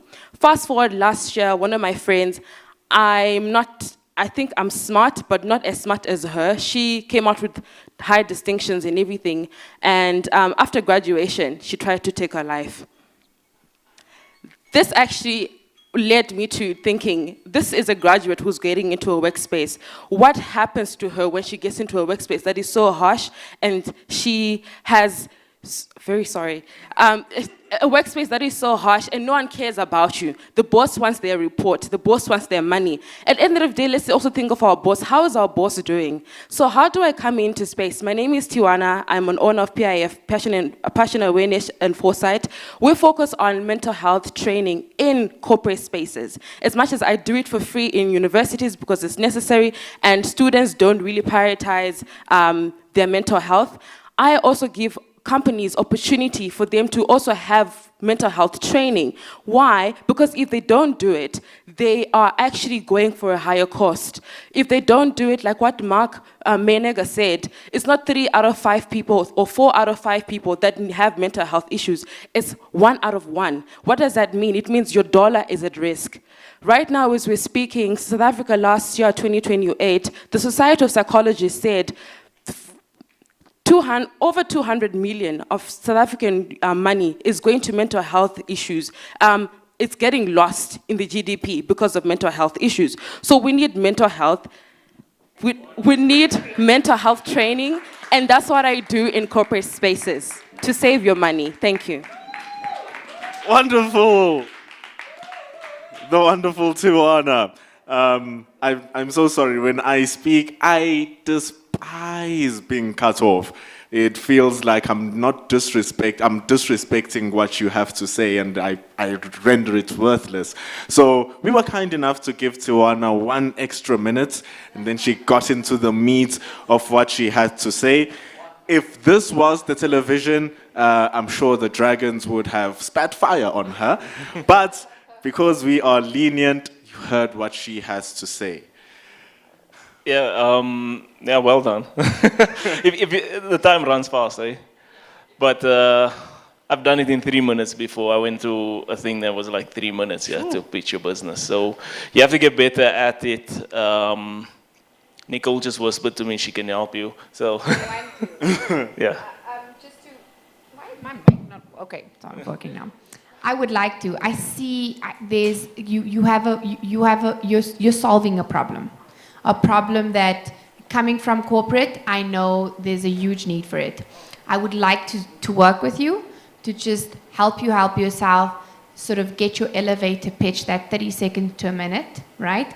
Let's just get that pitch. We just want to, you're going to find yourself in elevators where you're going to need to quickly, like, you've got 30 seconds, babes. Like, how, you've got to pull at their heartstrings and their business, their cost. How's it going to save me? How's it going to add value to my business model, right? So you're onto something. Positive reinforcement is key. You're onto something. I would like to help you and work with you to fine-tune it. Yep. Hey, first offer on the table. The dragons are biting. Lee, you have $100 million. I liked it. More so, I liked you. I back the jockey, not the horse, most of the time. That's me. I'm for the entrepreneur, and I like the fact that you've turned your business around something that you are passionate about. So it'll give an investor the confidence that you're not going to flake, you're not going to quit. Yeah, so that's good. Yeah, just minor brush-ups here, correctable things, but the essence of it, you have it. So well done, keep at it. Take the advice that you're gonna, I'm always here. So yeah, so if I'm here, and I think you have my number as well. So if you wanna get some advice from me personally, more than welcome. But you have these phenomenal individuals and David as well at your disposal. So well done, keep at it. Why was David excluded? I want to trigger him. I want to trigger him. The wonderful people. Okay, David, you have 15 seconds. No, it's all been said. Beautiful. Wonderful. That was Tawana. Anyone from the audience who has 15 seconds of what they want to say? No one. They have gone against me. So thank you so much, Tawana, for taking us through your journey and letting us know exactly what your business is about, and it makes complete amounts of sense once you sum it up all together. So we wish you nothing but prosperity, and we'll see if Mitchin is your platform to that prosperity. We already know Nicole is. So thank you so much, Tawana. Thank you, Mitch. That's one. I mean, the competition hasn't opened yet. We were just trying it out, right? So you can reapply and come do it again. So I'm looking at the dress code here, right? Seems like everybody phoned each other and decided to wear either like black or gray. Yeah. Except for one lady. It happens to be the uniform here, sir. And there's a song written for, Lady in Red. Lady. So Hey. the stage is yours. Let's go, Lady in Red. Let's give her some energy. Wonderful stuff. Diana, let's go. Let's please say it for us. Diana, guys. Let's go, Diana, to take the stage for us. Diana, you have 5 minutes. Start. Use it wisely. Thank you. Good evening, everybody. As you can see, I'm the only colorful one here. Sorry about that. Biggest guess to what do you think I do? Obviously, I work with kids. Yes. Oh, must I take the stage? Okay. Kids. Lots of color.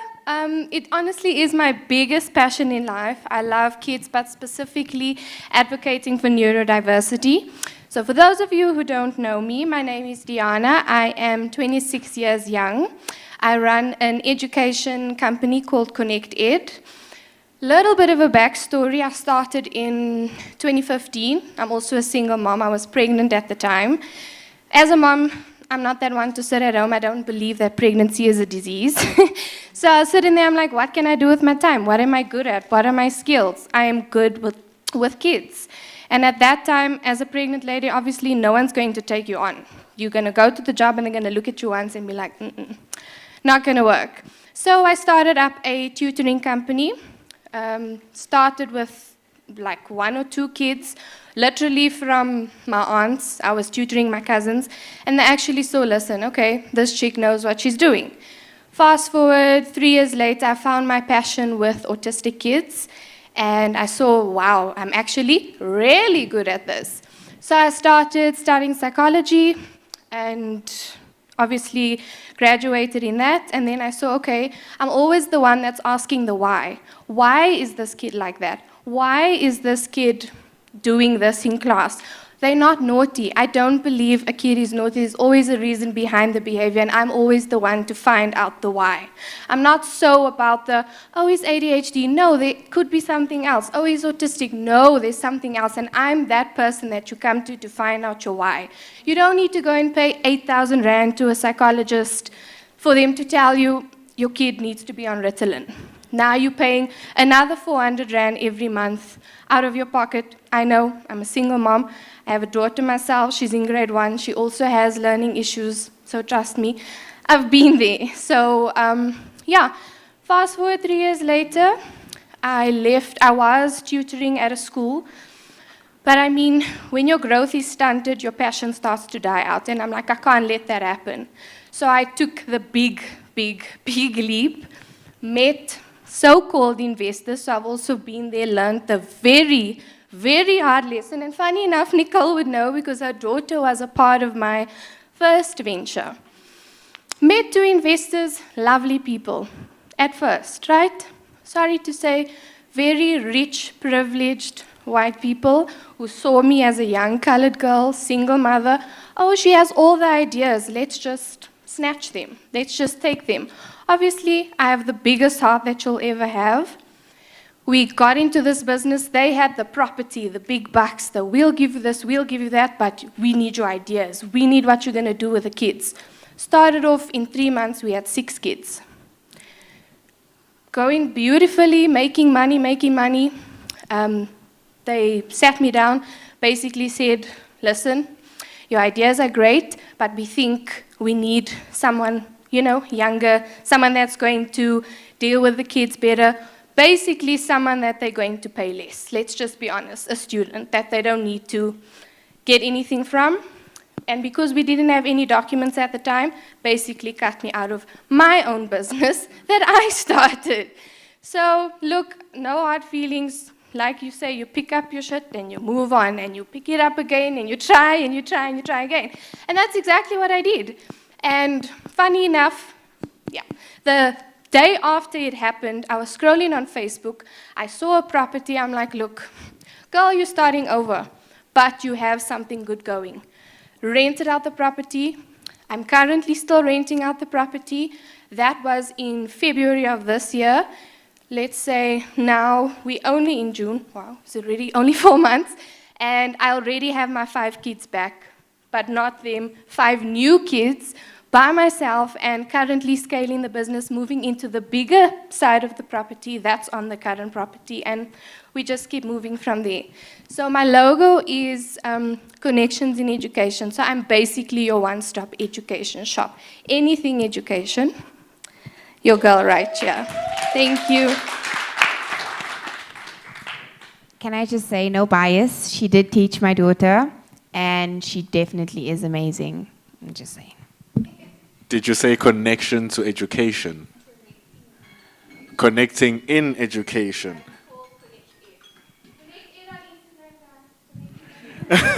Follow.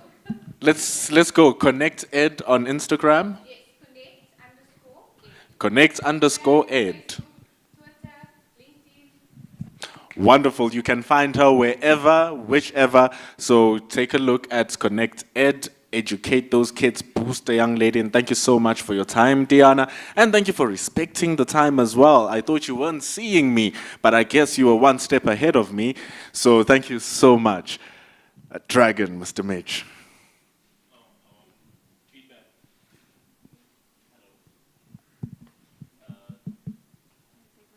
I have to switch it on.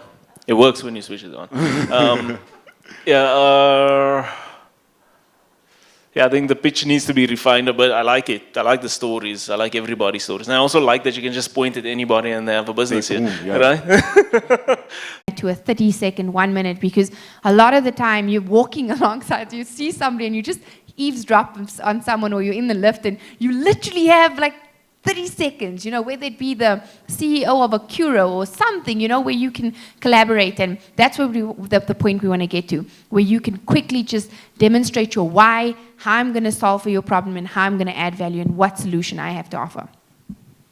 Wonderful. So I hope you got those pointers, Diana. Again, whenever you're working something that comes from your passion, it's bound to happen. So we still wish you nothing but the best. And Nicole is showing that with all the love that she's giving out, and may God bless you. Thank you so much for all your care. So we have one last person to do the pitch for us. Clearly, it's not a comedy show as how I thought. It's very beautiful. Thank you so much, Mitch. Our last person. Okay, I'll give whoever in the audience would like to take the opportunity to pitch. Let's see. It's a safe space, guys. It's a safe space. There we go. Rena! Come through, girl. She's ready. Our resident Let's fan go. Let's go. The last person. She has 5 minutes as well.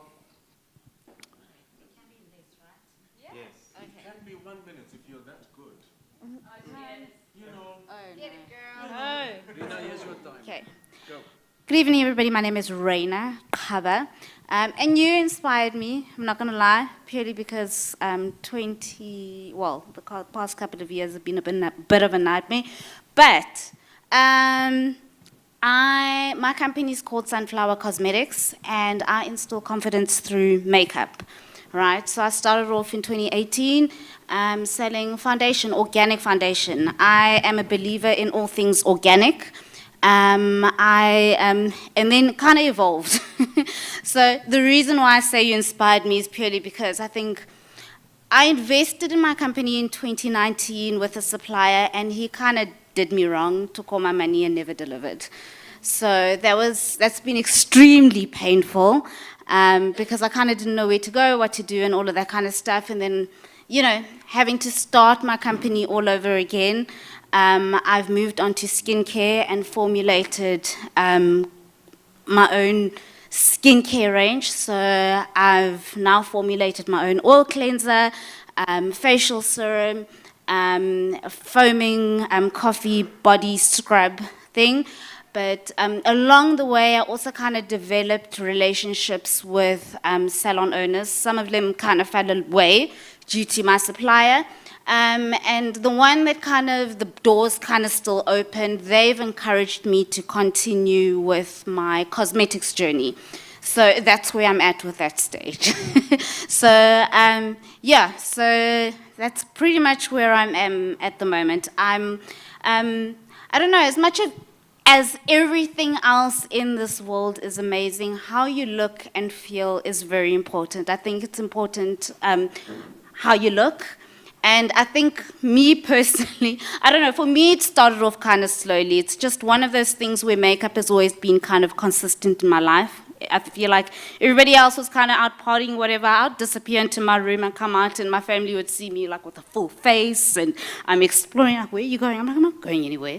So it kind of evolved from that. And people would always kind of be like, oh, how do I do this? How do I do this? How do I do this? So, I went from, eventually when I discovered a specific formula, people loved the foundation. So it kind of slowly developed from there, where that's how the makeup started. Oh, please hook me up, please hook me up. So I kind of started hooking up people slowly, and it kind of evolved from there. So that's how that journey kind of started. And then it evolved into hosting makeup workshops, where I was teaching young ladies pre-COVID, because obviously the past 2 years, I think my industry was one of the ones that were hardest hit. But pre-COVID, it kind of brought me joy because, at the end of a workshop, women walk in not knowing what to expect, but the idea was to educate women on how to go from a day look, your everyday look, into an evening look, because we all kind of want to get that eyebrow look, how to apply foundation, how to apply, your powder, and just, because sometimes just spending that 5 minutes on your own can set the day to the rest of your day. So that's purely, what the heart of what I wanted to instill. And so with the workshop, it always just brought me joy seeing, it was like that black swan moment. People walk in with no makeup, and then by the time they walk out, they're just a completely different newborn person. So that's kind of what brought me joy. So that's Sunflower Cosmetics in a nutshell. Love to see it. Our dragons, what would it be that Sunflower Cosmetics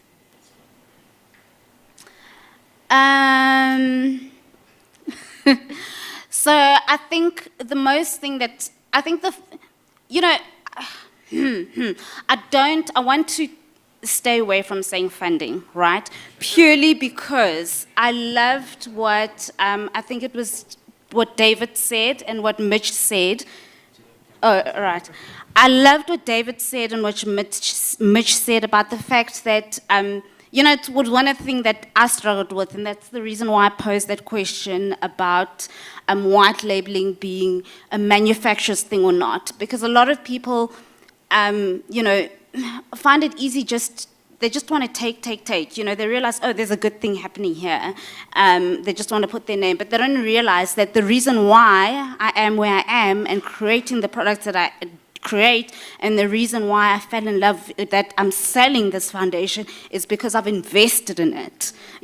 So for you to come and want to white label something, you need to love it enough to be able to take your hard-earned money, even if it is going to go take out a loan, taking that money and investing in your products and investing in your formulations, because a lot of people just want to take the easy way out. So I think for me, it's, I want to say guidance. I don't know, I'm not sure. I don't like. I've got you. I've got you. Yeah. I've got yeah. I kind of feel you the girl or I've you, got you, you the man. Somewhere there. Sorry, thank you so much, Reina. Thank you so much. I'm so sorry to put you on the spot. But I think it's a viable question to ask as what would you need from the people who would be mentoring you? But I suppose that is what you will be getting after the networking problem. Not the problem, the networking session. It means that if you don't know what questions to ask, you can now learn those questions, because sometimes you don't know what you don't know. So you're just in complete darkness. That is what this will help with. So thank you so much, Rina, for coming through as an impromptu. And yes, that's how we will be doing that pitching, and they'll, of course, help you because they have the experience. Mitch? Okay, I want to go first. I suppose, nothing happens by chance. Everything happens for a reason, right? And we were meant to align, you and I. I'm going to extend to you in front of this whole entire room, right? I'd also like to work with you in an effort to fine-tune your pitch.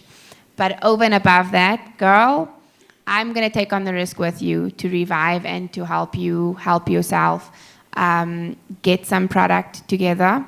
And you've taken a knock, but I've got the packaging, I've got the ingredients, I've got everything for us to help yourself get back onto that track. I'd like to work alongside you. I want to mentor you, girl, like you've got something. I want to mentor you. So I'm gonna take on and I'm gonna invest in your company by virtue of my time and a startup with at least 50 units per product, so that you can go out there and test the market. Hey, this is what the tribe is about. We are bringing like-minded people into a space where they can share their ideas, and you never truly know who is listening. You don't know who is watching, so be brave to speak about the things that you want, your ambitions, and you will never know who will be in your corner. So, Reina, thank you so much for coming through, and Nicole, I don't know what you deserve, But whatever it is, it's bigger than whatever this room can keep. Thank you so much for your generosity, your kindness, and your willingness to share your expertise with us, Mitchin. Thank you so much from your side as well, from opening up the doors for all of this to happen. Lee, you are the orchestrator of what we are doing here today. Please be proud of what you've started and seeing your baby grow beyond your womb or your man womb or whatever it is. But you get the analogy. And lastly, Dave, I jokingly said in the group that you are the expert in the group, but you threw in so much insight, so much knowledge on how we must do what we need to do. You weren't as aggressive as I thought. You're very calm today, so I'm very thankful because of that, and the message got passed. And lastly, guys, to all of you for taking the time to come through, share your thoughts, share your ideas, and absorb whatever it is that we were bringing forth to you. We truly appreciate the energy that you brought through and the atmosphere to make the tribe a safe space for people to speak about what they want. So, that is the competition that Mitch will close off for us. There's a bit of a poll, though. I didn't listen to what you were saying because the guy was speaking to me, sorry. There's a poll that's been put up on Slido. So if you are on Slido, wherever you are, if you're here, just vote, and then I think we'll put up the results, so you'll see it on social media. What was the question again? No, there was no question. Oh, okay. I was just throwing out some appreciation and some love to everybody and yourselves. And if you had any close-off statement with regards to the competition that we will be starting, and when will it end, and how will it work? Okay, yeah. Yeah, it's going to be great. Once again, go to aeons.co.za. We'll put more information out on there as well, as specifically with what we're looking for. The main thing is just apply. Be there, come next week, see the all-female panel, and then the following week it's just gonna happen. I don't know if we're gonna put the poll on the thing. I'm just looking over there. We still have some time, like on 10 minutes of networking. Oh, there we go. Here we go. Would you like to add the Aeons? Who would you like to add to the Aeon Startup Room? Okay, so of the 3 people that were here, basically. But Raina, I think also. I think Tawana and Diana voted for themselves, and now we have 1-1 each. So At what point was the vote? okay, so that's the poll that we have running. Remember, the pitches that they made are not the competition, so none of what they did guarantees entrance into the Drome. It just is a mock. So remember, before I started the Dragon's Den, I said you have $100 million and you are also a dragon. This is your chance, or the poll rather, was your chance for you to spit your fire and show where you would throw the 100 million rands to. And yeah, please jump onto aeons.co.za so that you can be able to see what other requirements are needed for the competition and read more on creatives, on Aeon's creative technology as a whole. Phenomenal work that Mitchin is doing. Visit the alternate board, that is TAB Boards SA. That's where you'll find them on their Twitter, on their Instagram, the alternative board on Facebook. And of course, Nicole, you've been awesome. All of you have been awesome. But you want to know what's more awesome than whatever I've said? It's free food. We have free food. So now, after 2 hours of chats and engagement and being thankful, it has been wonderful to share the 4th episode with you. It's the 4th episode and the 4th day of the 4th week of the month. So everything was just aligned and it came out the way it was supposed to be. So thank you so much for your time. Let us network. Let us engage. Maybe you will find someone who's willing to give you an actual $100 million. Let's enjoy our food, the drinks. It's all open. See you next time, people. Thank you so much for coming to the tribe. YouTubers, thank you so much. Insta Greasy, it's closed. We love you. Until the next one. Thank you.